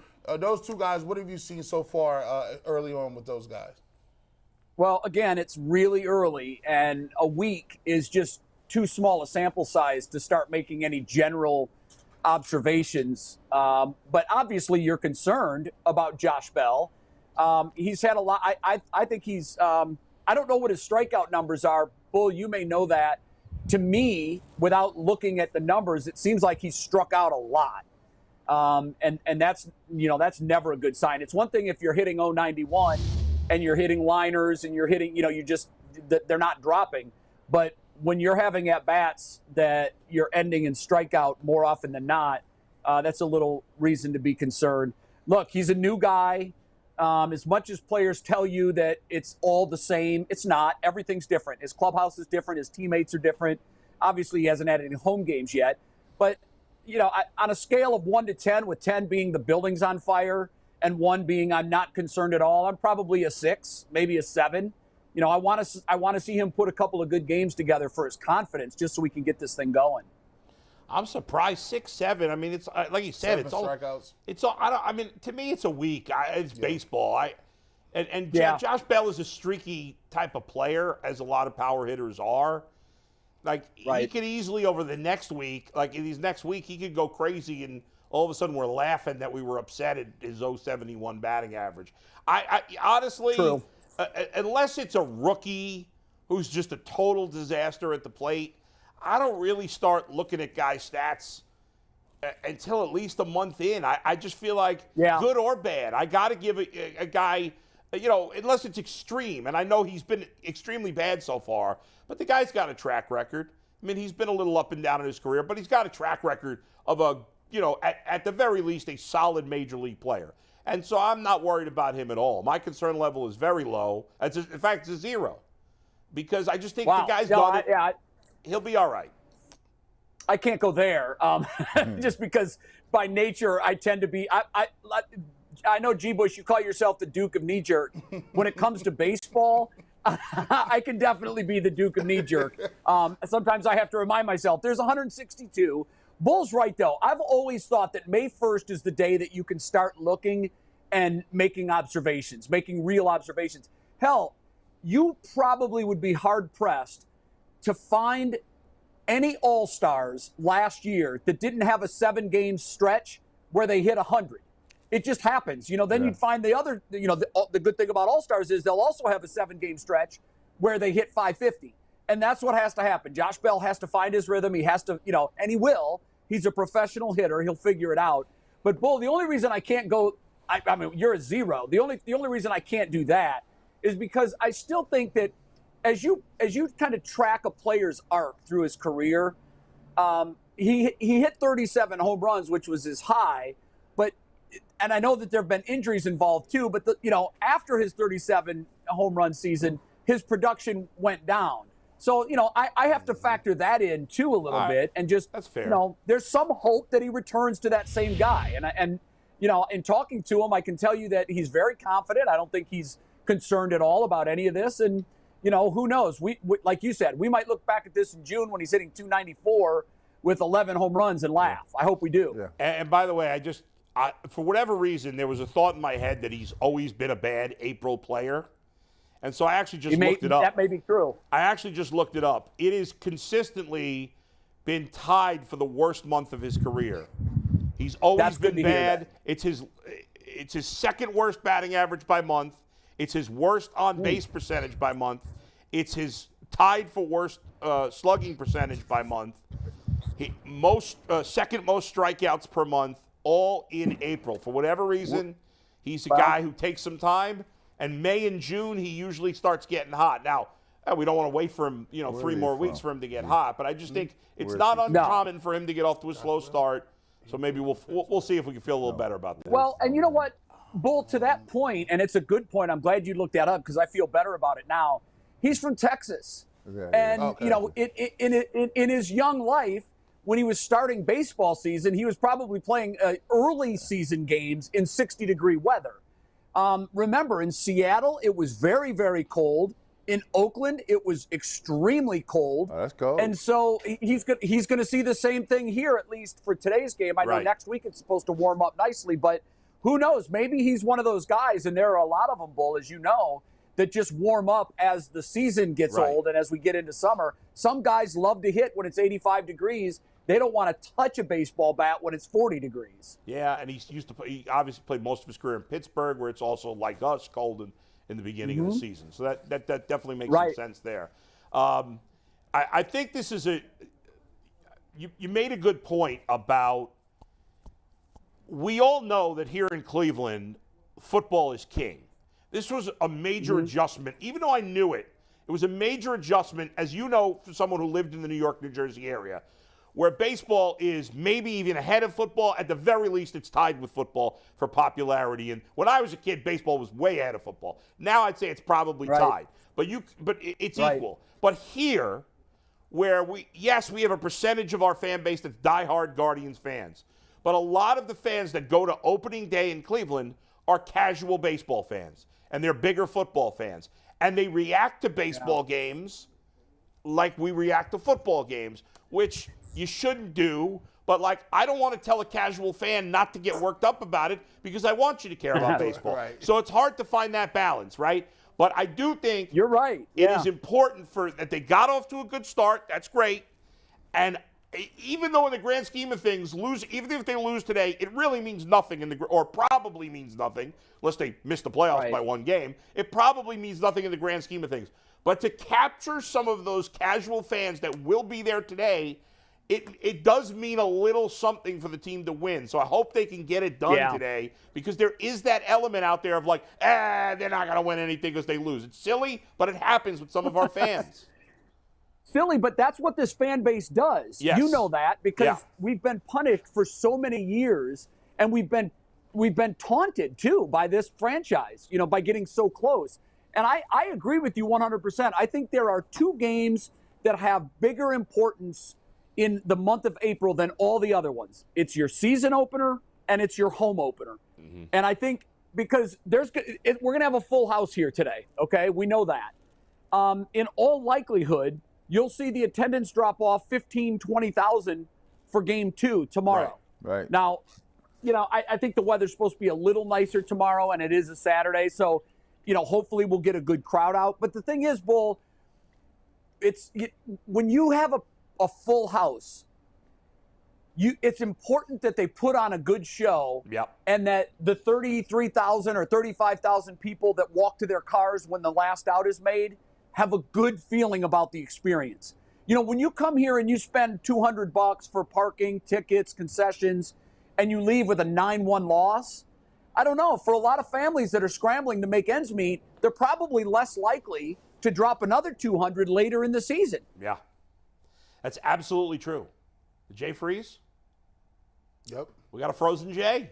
It looks like Jay froze right before his headline. I know, we got to get to his headline. But that is definitely true. It was something, it's like every year, and the Guardians, for whatever reason, have not been good in their home opener. I feel like maybe Justin knows and Justin Lada is going to be with us in a minute. I feel like they've lost like 8 of their last 10 home openers. Is that it? Something like that. I mean, they've been bad in their They've been very bad in season openers. I'm not sure about Oh, is it home just openers. the season opener, Season not the openers, home? they've been terrible. Either way, they've been bad to start the season. A lot of times it's been the home opener. Most of the time the weather stinks for the home opener. Right. For whatever reason, which is weird because obviously, unlike the Browns, who stink in their home opener, the Browns stink most of the time, whereas the Indians/Guardians are good most of the time. But for some reason, they haven't been very good on opening day. And there is such a percentage of our fan base that are casual fans. And I bet you, if the team plays great today, they're more likely to go out and buy tickets for Saturday or Sunday games. And then with the Yankees coming next week, there'll be bigger crowds. This is the only shot at the Yankees. This is the only chance you're going to see the Yankees. This year, yeah. In Well, Cleveland. yeah, in Cleveland, yes. Cleveland. Go ahead, Mikey. It is 12:20, which means it's time to remind everybody the lunch hour of the Ultimate Cleveland Sports Show is sponsored by Colleague Racing. Colleague Racing, the official NASCAR team of Northeast Ohio. Do you remember when Jason Lloyd joined us from Arizona last week? The chat roasted him. Yeah. Yes. You want to hear? We're gonna do this with Jay, but he froze. You want to hear a couple Jay roast real quick? That's the best I part. feel like we have to bring Jay in for the roast, don't Well, we? I'm not sure if he's coming back in. Is the issue? All right, So let's do you want to roast read him. these anyway, or Yeah, should we? read him. Anthony's talking to me. Evan419 says, Jay, these quarterly numbers are unacceptable, Crawford.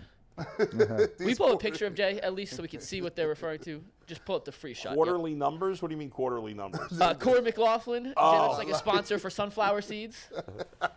MPC, Jay, point me to the nearest Sweet Please Crawford. We got Jay puts an Apple sticker over his HP logo on his laptop. Oh, Lord. That's funny. That's funny. That's funny. That's funny right there. That is that funny. means you're a poser on top of that, too. You're perpetrating Pee a Wee fraud says, here. That's what you're doing. Jay doesn't wash his hands after using the bathroom because of tap water. They going in on Jay.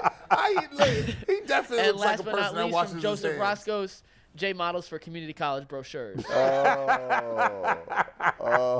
Yeah, Jay looks like the professor at a community college. He does have. We wanted to read those with Jay. He froze, so he got off the hook. Next time he joins us remote, we will read some more. Well, let's see what Jay's headline is. So we're going to do headlines, and we're going to bring in Justin. This was Jay's headline. Yeah, okay. And we'll go around the horn after. Savali shipwrecks Mariners again. I like It that. is time to start believing. He doubled up on again. That's the only flaw. You Only can't double flaw. up on a word. Yeah. Can't double up. And we're out I do of like your It's headline, it's a good headline, but we can't do again and again. We are out of practice. We Because can't use again. listen, I gave him the most generic joint in the world. I'm like, I forgot we was competing in these headlines. That's right. All right, should we go to Brad now, Mikey? Brad, Brad next. All right, what do Let's we got for go. Brad here? What the hell did I say? Oh, yeah, the Guardians have entered the building.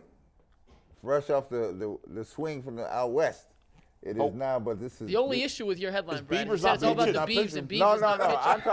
I'm talking about this season. Okay. Elevate your thinking Oh, here. we're gonna go to the judges. We're gonna Elevate take your the season. thinking here. A little season overview. We're getting the thumbs down from Mikey McNuggets. Mikey can't judge nothing. I have the best one today, guaranteed. Mikey don't know. Oh, you did one? Guarantee I have the best one today. Okay, we're going to yours now. We're going No, we're to going mine last. It's in order. G's up Okay, next. G, you're up. I don't remember what I text you. You what got do to we put got that on for the G board. It was real generic. Guards picking up where they left off. Young guns shine in the home opener. I like that. I undersold Of my course stuff. you would like it. It's yours. I undersold it. I didn't know the genius behind it. I mean, it's solid. Now it's very generic to me. Now it's a little generic. Oh, did you catch that? He said he didn't understand the genius behind it. I You didn't see what I'm saying? understand This stuff. See what I'm I saying? like- You You're didn't bumping see. yourself up to genius You now. I think it's a didn't little see strong. who was. It's all in the picture. You're crazy. Listen, if Miles Straw was in there, listen, shout out to him, man. Well, wait a second. Show me Man, G's wait a minute. again, Wait a minute. Show Now you he's claiming the picture. The Which he pictures. didn't even do. You didn't even know the pictures. now you got pictures. Young gun shine. Yeah, look at that. Look at that. Who is Also, on the right there? I can't even tell. That's Quan. Quan. Oh, that's Quan. Yeah. Jimenez That's Oscar Gonzalez and from the- Jimenez. and Yeah. Oscar Gonzalez. It's I hard like to tell. Anthony's little, My eyes are not as good as sub these. Hey, man, I stories. like that. I'll come right in on All right, second place. I'll take the second place. Now you And going good to job second by place. Anthony, I got you. like I got having you. 3 actual young players. Yeah, see that? G did give me those names. I went and got all three now, of to those. be fair, the Guardians don't have a lot of old players, but never let the truth it would have been hard to screw Thank you, that up. Anthony. Thank you, Anthony. Never let the truth get in the way of a good story. I got to teach you. Anthony had to sprinkle on G's to make it sell. yeah. I got it. Okay. I think Zanino and Bell are the two oldest players, right? Is Bell older than Jose? I think so. They're around the same age at least. I appreciate that Mrs. Dash you gave me. Bell's 30. Turns 31 this year, so he's older than Jose. Yeah. We put some Old Bay on Right. it for you. All right, next up, Bull. We You. did. There's mine. Hot sizzle. Jose. Let me see. Jose. I went specific. Dang. 3-run bomb in the 9th leads guards to walk-off win. And you gave. Now, if I get that, and by the way, even if he gets a solo homer or a 2-run homer, I get Bad credit. job out of you if it's a solo shot. And if he gets none? Well, then I'm out of luck. And the messed up part, you see how they did this? Then you gonna get booed. I got color. You got a color on I got it. color on mine. It's exploding and all kind of like, come on, man. I went from Anthony wanting to trade me to getting color. And there's some inside trading going on here. Man, As it is. I see Anthony it. was going to trade me 2 months ago when we did that other segment. No. You were getting cut. I Jason was was getting traded. All right, Anthony's is up next. Anthony made his own Got here. cut, Anthony? Let's see what Anthony Yeah, did. take it. Baby, come back. Lone That's Hedges kinda fan good. is confused by Mike Zanino. That's kind of good. That is good. That's What kinda is good. Anthony holding there in his right arm? What is happening? That is Orange Fanta Pop from a Cavs game, I think. And he erased it too. That's crazy. By the way, I've now lived in Cleveland for approaching 12 years, It's pop. and I still giggle every time somebody says pop. It's pop. See, it's Not not soda. I still giggle. 12 years I'm living here. And even when I was in college at Brockport, which is halfway between Rochester and Buffalo, New York, that's the dividing line, by the way. Did you know that? What? The dividing line between soda and pop Is it? is somewhere between, well, it's actually between Syracuse and Rochester. Okay. Somewhere between Syracuse and Rochester is the dividing line between soda and pop. Why it happens there, I have no idea. But I lived 6 years in my college town and almost 12 years here. That's 18 of that's about 40% of my life. And yet I still giggle every time somebody says pop. I don't know what it is. Aaron, what do you say? I say soda. Wow. So he was even born here, right? Yes, he's a Clevelander through and through. So He says some words like a Clevelander and some words like a New Yorker. He's a mixed bag. He's a mutt. Yeah, There you what are go. you gonna do? By the way, you know what they call? Do you guys know what they call like a sub sandwich? You know what we call it in hoagie. New York? No, that's Philly. Oh. They call it something in Connecticut, too. A wedge? A grinder. I never heard of that one. In Connecticut, it's a grinder. What do you call Connecticut's it? irrelevant. No, what do you call it? Hold on. A grind? What do you mean? No. Yeah, it's Let weird. it You be order a New 12-inch York, it's grinder called in a hero. Connecticut. It's real suspect. Is it? A hero. You guys didn't know that? Brad, you've been around. You've lived all over the Man, I'll eat place. that mess. Brad, eat like My favorite place four was things. Yeah. that's A hero. You got a meatball hero, a chicken parm hero. I didn't know that. If you I invite, did not know that. if you invite me and Brad, black people don't eat everything. Like your grandmother could make something. We'd be like, no, You can't tell grandma Sure no. can. I Oh, sure you can. can. I would be right there. You telling You're doing it in a very polite way. Better politely. All right, fair enough. I have my headline still. Oh, let's see Mikey's Which headline. is the winner I'm watching here. my Which weight. is- Watching my weight. Yeah, all Steve, right. take it. I got a bad. I got Let's see some Mikey's bad. headline. Straw in order. Seattle victims unit. Miles walk-off home run leaves Mariners asking questions. He's hitting his first home run since August. I got to give him credit. That's August very 29, He 2021. went to the His first and home the run. sound Sound effect, effects. too. You got auto-tune on your stuff? This dude, you cheater. This dude's got V-Mix and all kind Damn. of graphics. That's a nice job by That's you, a Mike. nice Thank one, you. bro. I mean, if Straw has a big game, you're the winner. If Straw hits a home run, Yeah, I'm Straw not- ain't I was hitting a gonna say I home was run. gonna Let's not streak, get but crazy. he hasn't hit a By home the run way, over he's 2 the best player in the seasons. team. I'm more likely to hit a home run than Straw. Miles Straw, the best player in the team. Let's not And what police logo is that? City of Cleveland? Okay. Anthony made it. I checked So, it. I saw Well it. done, I saw fellas. it. Hey, listen, how Well many done. hours did McNuggets have you in here changing up that stuff? That took me 30 minutes this morning. That, All you right. We're going to bring in Justin Lada now. But first, while he's we here bring for in opening day Justin- from the Locked On Guardians podcast. But first, yes, Mikey, go while we ahead. bring in Justin, I want to remind everybody the lunch hour of the Ultimate Cleveland Sports Show is sponsored by Colleague Racing, the official NASCAR team of Northeast Ohio. Later this month, the Great Lake Collectors Convention presented by Greeny Sports Card is taking over the Fieldhouse in Independence, Ohio, April 14th through the 16th. It's where the passions of sports fans, collectors, and sports talk enthusiasts collide.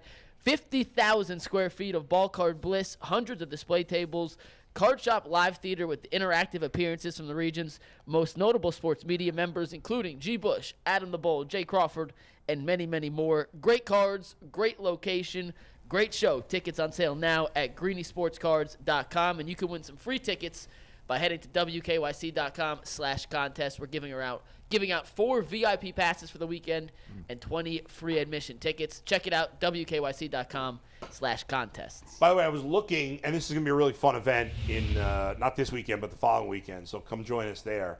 I was looking to see when Tanner Bybee was going to make his first start, and then I saw your tweet that he's starting today, right? Yeah, he starts tonight for Columbus. He was supposed to start last night, but then they had a rain out the other night, and they pushed everybody back a day, so he's starting a doubleheader today for them. Do you agree, Justin, do you think he's the first of their big arms to come up? It's going to be tough. Like, it depends on the machinations of the 40-man roster, right? Because he's not on the 40. Things are super tricky they got a right tight now. 40. Yeah, like Joey Cantillo's on the 40, but I don't think he's quite ready. They got to be careful with him. Yeah. And what we saw them do with last year with like Bo Naylor, Will Brennan, a bunch of guys that had to be on the 40 this coming year. Yeah. They got them up early into the team to help them out. So like Logan Allen's in that position this year. He pitched really well last night. So I kind of wonder if Logan Allen maybe ends up being the first guy. But Tanner Bybee's going to, I think, push himself up to the top of that conversation, and we will see him this year. And by the way, again, for those who don't realize, this is not the same Logan Allen that was here before. Yeah, he said that. I was like, wasn't he just here 2 days ago? This is a different Logan Allen. Yeah, he's slightly younger. It's actually 3 Logan Allens. There was one for Tampa Bay. They just cut him. I saw the Guardians should pull off the trifecta and sign the other Logan Allen. Confuse everybody. Bring them all in.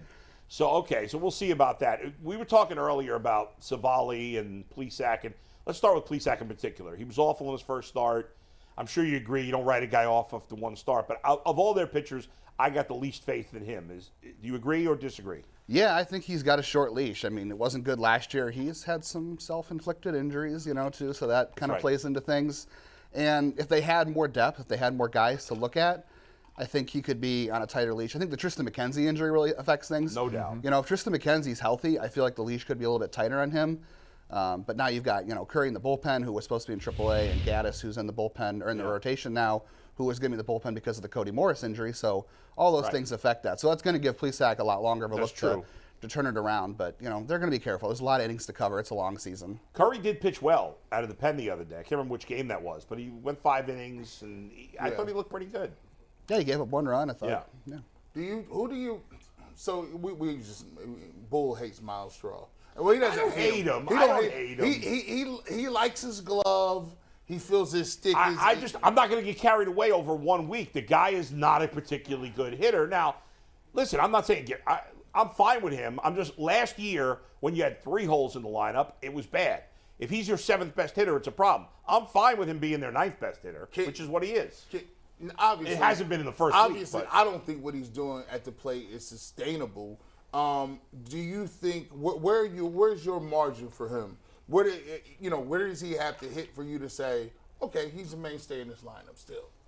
I don't worry about the average. Like, if he has a 320 on base, that's great. Out of your 9 hole, because he leads the American League or Major Leagues in stolen bases right now. Mm-hmm. If you're getting your 9 guy on base 32% of the time, that's pretty good. Like, if he was being your leadoff hitter like he was to start the year last year, that's probably not great. But he also brings a lot of defense.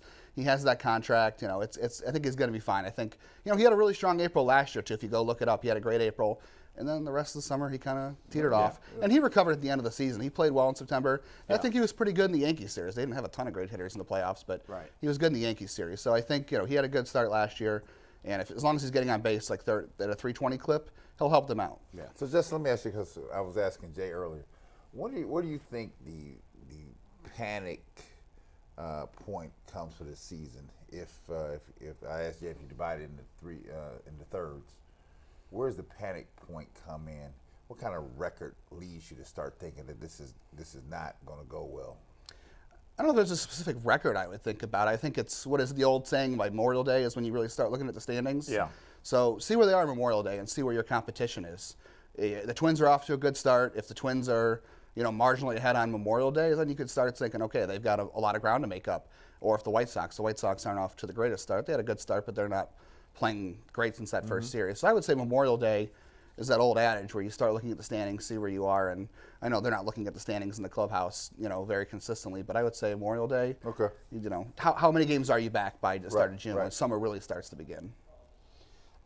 James Karinchak off to a rough start. Obviously, that first appearance, he completely imploded after he had that automatic strike called or automatic ball called against him, and the crowd went just bananas. Are you worried about him at all? Yeah, a little bit. I mean, those are the things that we thought the rules were going to impact him the most. And, I think it's interesting they gave Trevor Stephan that contract extension. Him and Karinchak are the same age. They generally have the same amount of control left contractually. So the interesting thing, they went to Stephan for that extension and not Karinchak. Yeah. So I do think these rules could impact him, quite a bit. I think he won't be as bad as that, but will he be as good as he was in years past? I don't know. I think part of it too, don't you think, is the Guardians don't like guys that are demonstrative. They wanted Bauer out of it. They had enough of his shenanigans. Same thing with Clevenger. I think Plesac could be in that same type of group. And Karinchak's also, he's kind of a little bit of a crazy guy, and he says wacky things, and they don't love guys they don't like anybody saying anything controversial. Unpredictability, right? Yes. That's probably their biggest thing. They don't like that. They want someone they can predict personality-wise and on the field. And I think he's usually quieter. I mean, he's quiet. He was never really a very talkative guy in the minors. He's been opened up a lot more now. But I guess he is the most unpredictable. I would assume. So that's probably not. Trevor Stephan, I can't even think what his voice sounds like. I don't know if I've heard him talk. I probably have, but I can't think of it. Overall, I think when you look, I think the Guardians, you're always looking for an edge, right? When analytics started, it was the lower payroll. I'd say small market because that's bogus, but the smaller payroll teams that were looking for an edge. And now I think the Guardians have gotten out in front on putting the ball in play again, base running, moving, and now the rules are just favoring teams that do that. But also, I think when it comes to bullpen, like when the Mets signed Edwin Diaz this offseason, and I'm not saying this because he got hurt. I said it at the time. I think spending tons of money on the bullpen is stupid because even the best relief pitchers, as we all know, with rare exceptions, Mariano Rivera, Trevor Hoffman, they could be great. Emmanuel Clase could be bananas, the best reliever in baseball for 3 years. That fourth year, he could have a 6 ERA. It's the most unpredictable thing. They're good at developing arms. Why would you ever spend a ton of money? And I don't think we'll ever see the Guardians spend a ton of money in the bullpen again, ever. No, I'd have to agree. I mean, we also didn't know if they'd spend $100 million on two players a couple of years ago. Right. So that's a surprise to all of us. No, I can't ever see them. They've never paid for relief pitching. Like Boone Logan in 2017 is the only guy externally I can think of they've ever really spent money on, and that didn't work out very well for them. So there's your point. Yeah, I mean, they have done such a good job. They do this, and the Rays are the two organizations that stand out. Is they get guys before they become expensive. They sign some extensions here and there. I mean, the combination of Ramirez and Jimenez together is even out of the norm for them, as you say. But even with those two guys, they're not signed till 36, 37, 38. Most of these big contracts, you're signing guys till they're almost 40. They're never going to do that. They like to spend money on guys who are in their prime or young, and then when they get the most out of them, let somebody else pay them in their mid-30s. That's smart baseball. It pisses off the fans sometimes, but 9 times out of 10, it's smart baseball. Do you think they got enough power to compete? I think they can make the playoffs. But when you talk about winning the World Series, do they have enough power to do that? I hate to say it rests on one player like Josh Bell because you guys are talking about how he was struggling. I hate to say it rests on one guy, but he's a big factor in that. Josh Naylor's hit the ball hard.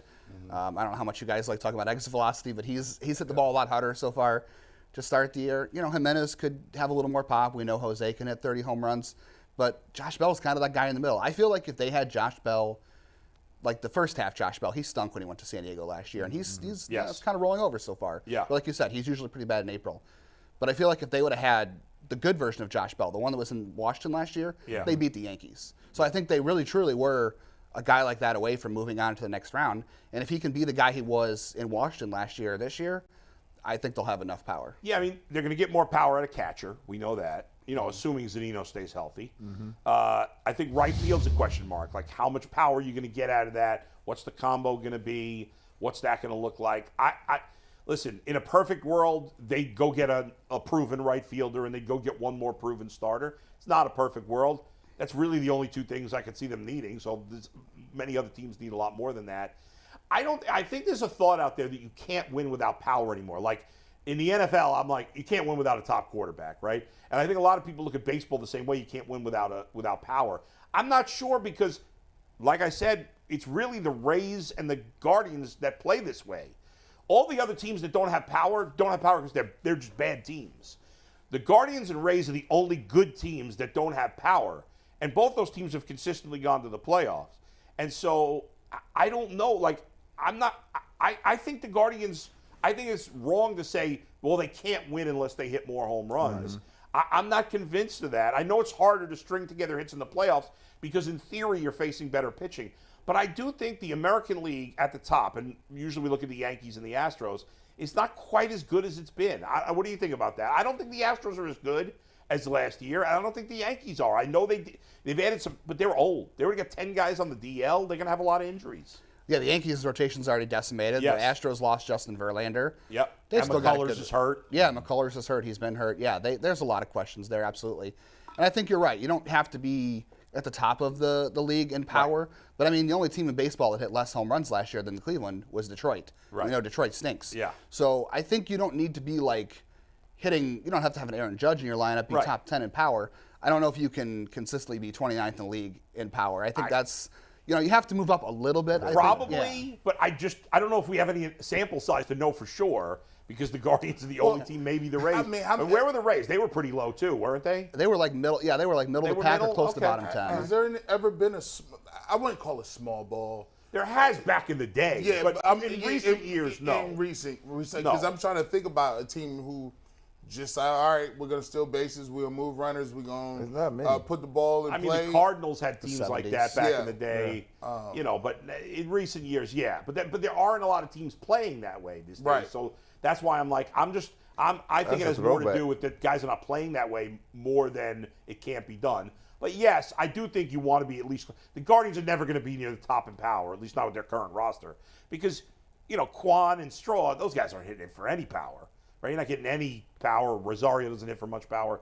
But they're good, especially Rosario and Quan are really good players. You want them to play every day offensively.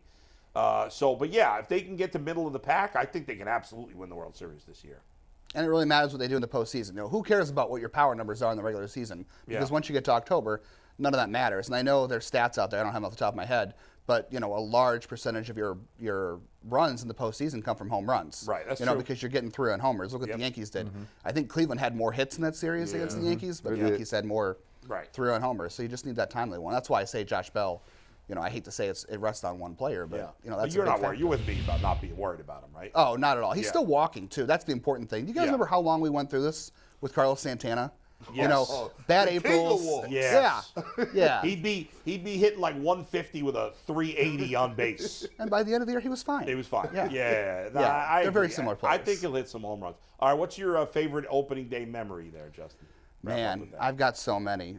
This is my 18th straight opening day that I've gone to. I started going in 2005. Hey, that's a nice home opener. Nice home opener. Streak, buddy. Yeah, not season. I like that. That's impressive. I like that. That's crazy. I don't know. You know, I went to a lot with my dad. I hate to bring this up on the air. My dad just passed away this week, but thank you. Yeah, I don't want to bring the mood down. He's the one that brought the love of baseball. Right? So 18 straight years. This was my first without him. So have to say, going all those years with him was good. I was at the snow opener. Yeah, that was pretty rough to start through. What was it, the year Michael Brantley, after he came back from the injury, 2017, he had the walk-off hit. That was a cool moment. And then, you know, 2021 was a weird year because we didn't have the season in 2020 and no one was there. And then 2021 was like, I don't know, a quarter full. So that was really weird to be at, but it was nice to be back. Well, have a great time out there. Thanks for joining us. We appreciate it. We'll talk to you again soon. Man. Thanks for having Justin Lada, check out the Locked On Guardians podcast. He loves baseball. And condolences to your dad. Very sorry to hear that. I appreciate it. Thanks again, Justin. And that interview was brought to us by Colleague Racing, the official NASCAR team of Northeast Ohio. Well, we bring Justin out. Let me tell you guys about the membership platform and program of the Ultimate Cleveland Sports Show. For just $1.99 a month, you can become a starters tier member of UCSS that gets you loyalty badges, custom emojis, and members-only community posts. for the big ballers out there, for $4.99 a month, less than $5 a month, less than $60 for the entire year, you get put in the coaches tier. That gives you all the same starter tier perks, plus overtime videos, member shoutouts, discount codes for merch, and much more, including the opportunity to text with Jason Lloyd and others for select Cavs, Guardians games, etc. It is worth the price of admission, I promise you. For overtime today, as we do every Friday, we answer your viewer questions. We got a couple great ones so far, but we're going to make it quick today so we can get down to Progressive Field with Justin and the rest of the Guardians fans to enjoy. Bull, we got 15 minutes left. Yeah. You just asked Justin his favorite opening day memories. What are some of your guys' favorite home opener memories? You know, it's funny. I'm thinking about it now, and I'm realizing that I never went to an opening. I've been to opening days, like as a media member, covering the Guardians and sitting in the press box, but that's not the same as being a fan and going to the game. Right. I've never gone to an opening day game for the Guardians as a fan. And I've never, since I didn't grow up in Chicago as a Cubs fan growing up, I never went to opening day, and I missed that experience. But the last couple of years, I've taken Aaron out of school for like home openers to watch them on TV. But I don't know, so I don't have that memory like my dad and I going to opening day. Do you guys have that? No, because for me, I've never been to an opening day game. Yeah. Why? Because the opening day in Cleveland is always cold, right? And so I refuse to go to a game where I'm going to sit outside and be cold. So I'd rather pick that up later on when it's warmer, right? So I can enjoy myself. Because for me, I do the same thing for football. I said I'm not a proponent for sitting out at the Browns game and when it's cold. I'm not doing that. It's not. I would never like doing them pregame shows. Like it's horrible. Because you might as well be outside, and we out there at 9. You out there with the community lot people. Yeah. But my best experience was, man, and I never go. So first, full disclosure, I never got to stay home for nothing. Like my mom was like, if school open, you going. Like last week of school, people don't be there. Like people just be like, yeah, I'm done. I'll be there with the teacher. Yeah, you going all the way to the last day. So this happened to be, so in 94, the Indians, people don't remember, they was good before the strike happened, right? So they was like in first place, they was battling with the White Sox. And then, so that year strike happens, season's done. The next year, they come back, 95, opening day.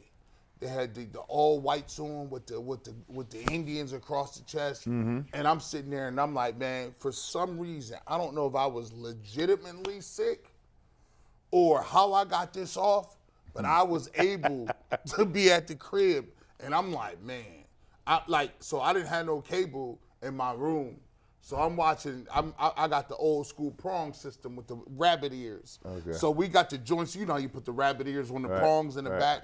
Man, for some reason, I don't know how I was getting this. My TV never came in as clear. Man, I had about 55% color. Yeah, clarity. Clarity. I said, bro, this is HD. Clarity. This is HD as it's gonna come. I watched that game, man. I was so pumped. I was up there sitting around in my room. Yeah. They ended up losing that game, by the way. Right. But that year was like, I can remember that year because at that point, the Browns wasn't here, and I was just so excited that we had anything. Right. And I knew the Guardians or the Indians was going to be the best thing moving. And then that 95 year came around. I think my whole family watched every single that was available. Yeah. So, that was the start of it. Justin mentioned the 2017 opener. Yeah, obviously, in 2016 they went to the World Series. There was the heartbreak for fans of losing the World Series, blowing a 3-1 lead. The Indians went out and spent money that offseason. You remember they went and got Edwin Encarnacion. When did they get bored in the Swisher? That was before that. That was a few years before that. Was before that. Those were the two of the worst moves they made, and I liked them both at the time. I loved them. Loved them. They were both total flops, disasters.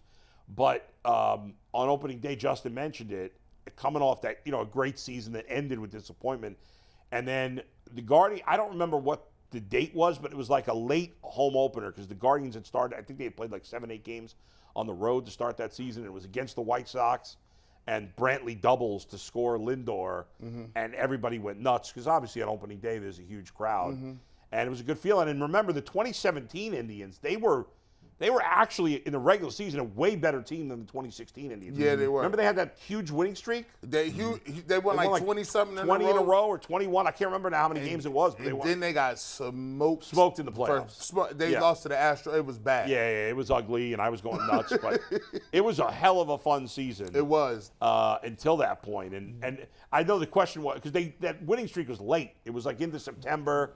Because everybody was in. It was the most I'd ever seen people into regular season baseball in Cleveland. And now, because I remember they was doing a promotion. It was a window company or something. I think the window company that was giving away free windows, like something about till the winning streak ended or something. Yeah. So they was like, it was crazy. No money down, no financing. Come here and give me some extra windows, bro.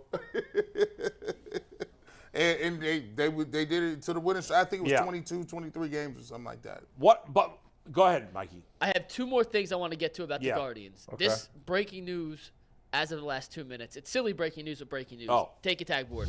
The Guardians have unveiled the championship belt for the 2023 Hot Dog Derby races this year. How do I win that? I want to win that belt at some point this year. Is Joey Chestnut in this competition? No, I think it's for the that's for mustard, the ketchup, hot and dogs race onions. around the Yeah, okay. I think it's a championship belt that's going to be handed out daily. That's a belt that does. Oh, I see. It's on the base. It's kind of like G's belt. It's just you can't see it wrapped around. Right. I want that belt at some point. Shout out to Curtis. They're stealing your idea. Yeah, they stole that. Curtis got that from when he was here. Shout out to, but listen, we working on a deal. He told me when I give my mascot, he gonna let my mascot come and run with their mascots. Oh, good. I like that. So like, yeah, you lucky I had to buy something. You was out of here. Paxton is on the move. What are the odds of Mustard winning the belt this year? Plus 10,000? They be doing. Isn't Mustard the one that always Mustard's loses? the one that never won last year. Mustard the one never wins. Yeah, I think it's like WWE where they write storylines. Yeah, so I would expect Mustard to have a big bounce back, You think so? I think Mustard. But Mustard's like plus 10,000 in Vegas. Yeah, very low odds. Last one I want to ask you guys. Yeah. Bo, you put this in our chat yesterday. Yeah. And I have not been here long enough to know whether it's true or not. So I'm curious what you guys take. Okay. Is Progressive Field and is the Cleveland home fan base, does that give the Guardians a true home field advantage? Or do you not believe in home field advantage in baseball whatsoever? Go ahead. I would say this. I said in the Guardians/Indians heyday. In the 90s. When it was rocking and capacity every night, it was definitely a home field advantage. There was no question. You couldn't come into Cleveland and not expecting some smoke, right? So now, we are to a point where we come, like last year, we didn't really start coming till late, right? Yeah, we didn't right. So it was really on the players, right? So it's not much of a home field advantage as it could be, right? They're hopeful that through this new stadium redesign and making it more fan-friendly and speeding the game up, that people are going to return here. But it's always going to depend upon the home field advantage. Is always going to depend upon the product on the field. Right. I will say back in the day, when you had that lineup, you would have to come into Cleveland, and the lineup was just there was never enough runs. You had to beat the Indians by 8 because at any given time they could get Lofton and start it off. Kenny Lofton up, Kenny's on. Now all of a sudden Omar get on. Now you got guys that can run a little bit. Now you got 3 through 7 that can hit 3-run home runs. Some points 3 through 9. 3 through 9 at some points. So it was crazy. It was just rocking. That was a very different team. We talk about not enough power. That team had more than enough power. They didn't have the pitching that these teams have had. But they had the sticks. Listen, I wasn't around in those days, obviously. It seemed like watching it on TV, there was a major home field advantage. What's interesting is hold on, what was the as you living outside the market, what was the perception of watching the Indians back then? Oh, as a massive baseball fan, I loved watching them play. What's funny is I almost always rooted for the National League. As a National League fan, I almost always rooted for the National League in the World Series. But even though I had no connection or allegiance to Cleveland at the time, I rooted for the Indians in both of those World Series against the Braves and the Marlins, especially the Marlins one. Well, the Braves one I didn't like because they were always really good. That ticked me off. But the Marlins, I was like, the Marlins, they shouldn't win a World Series. Like, as a Cubs fan, and I always thought this was like, the only thing that got screwed up was the Cubs and Indians playing in the World Series. Because until then, I felt like the Cubs and Indians fans were like the same because they had gone forever without winning. Once the Red Sox won especially, it was like we're the only two fan bases that haven't won in forever, so we can root for each other. But unfortunately, it happened the way it did. But I rooted for the Indians in both those World Series. I loved watching those teams play. As a kid watching, and I was in my 20s in those years, but I thought those teams were super fun to watch. Right. And I watched them as often as I could. It wasn't easy to see them. Yeah. I didn't have cable in those days, but as much as I could, I would watch them. And I certainly rooted for both of those teams because I didn't want to see some Marlins team that just came into baseball winning the World Series, and unfortunately they did. But the interesting thing, and I'm curious for you guys, is in 2016 for the World Series, the games in Cleveland, it was not a home field advantage. No. Because there were as many Cubs fans as Indians fans. Oh, that's. But in 95, 97, like in 95 and 97, the Braves and the Marlins, especially the Marlins, but even the Braves, those fan bases don't travel. It's not like the Cubs, which is just a couple hours away, a lot of money in Chicago.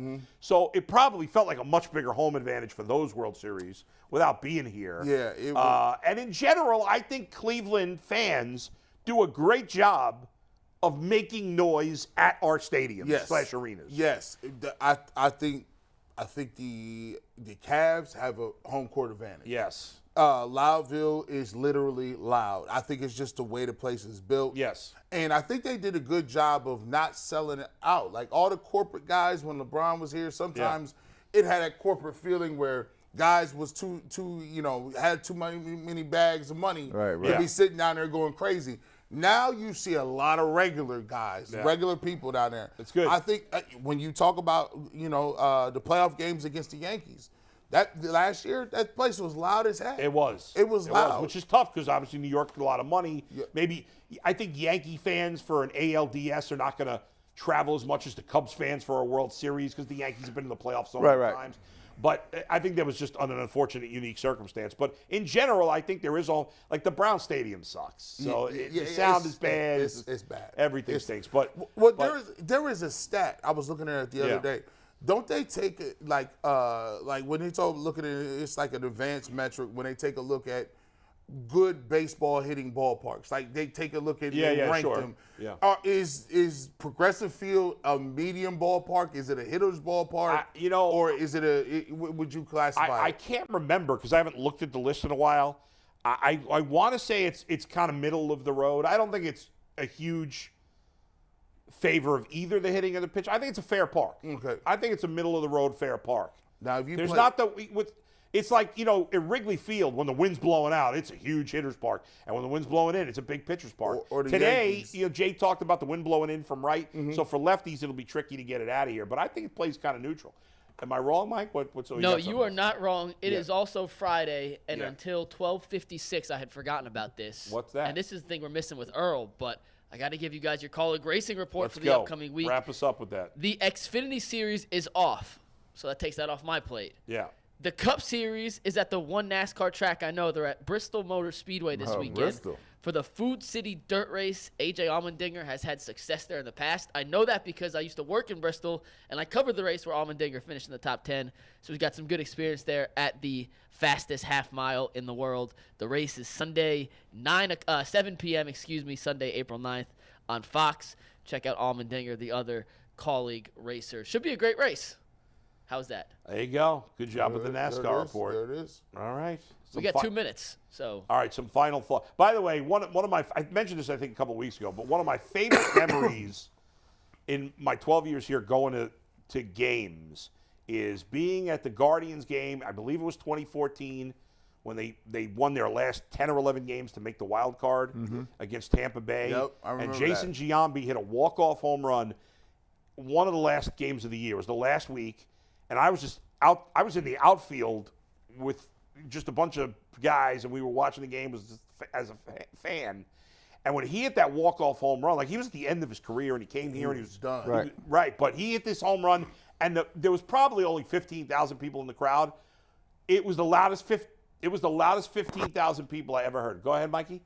No, we got 1 minute left. 1 minute left. It was the loudest I'd ever heard a crowd of that. Like it wasn't that many people, but everybody. We were all high-fiving. That's the last year the Pirates was good. They had McCutcheon. Was that had to be like 2014, right? Yeah, well, they were still good after that because the Cubs played them in the wild card game in 2015 because I went to that game in Pittsburgh, and I remember a guy sitting behind me was screaming that they should try to cut Jake Arrieta's head off. That seemed to So I'm going to end on that. There you go.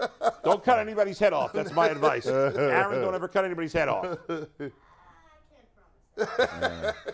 What do you say? We're taking it to therapy tomorrow. All right, fan questions coming up in overtime next. Everybody enjoy the game. Go Guardians. We'll see you on Monday. Or in overtime. That's actually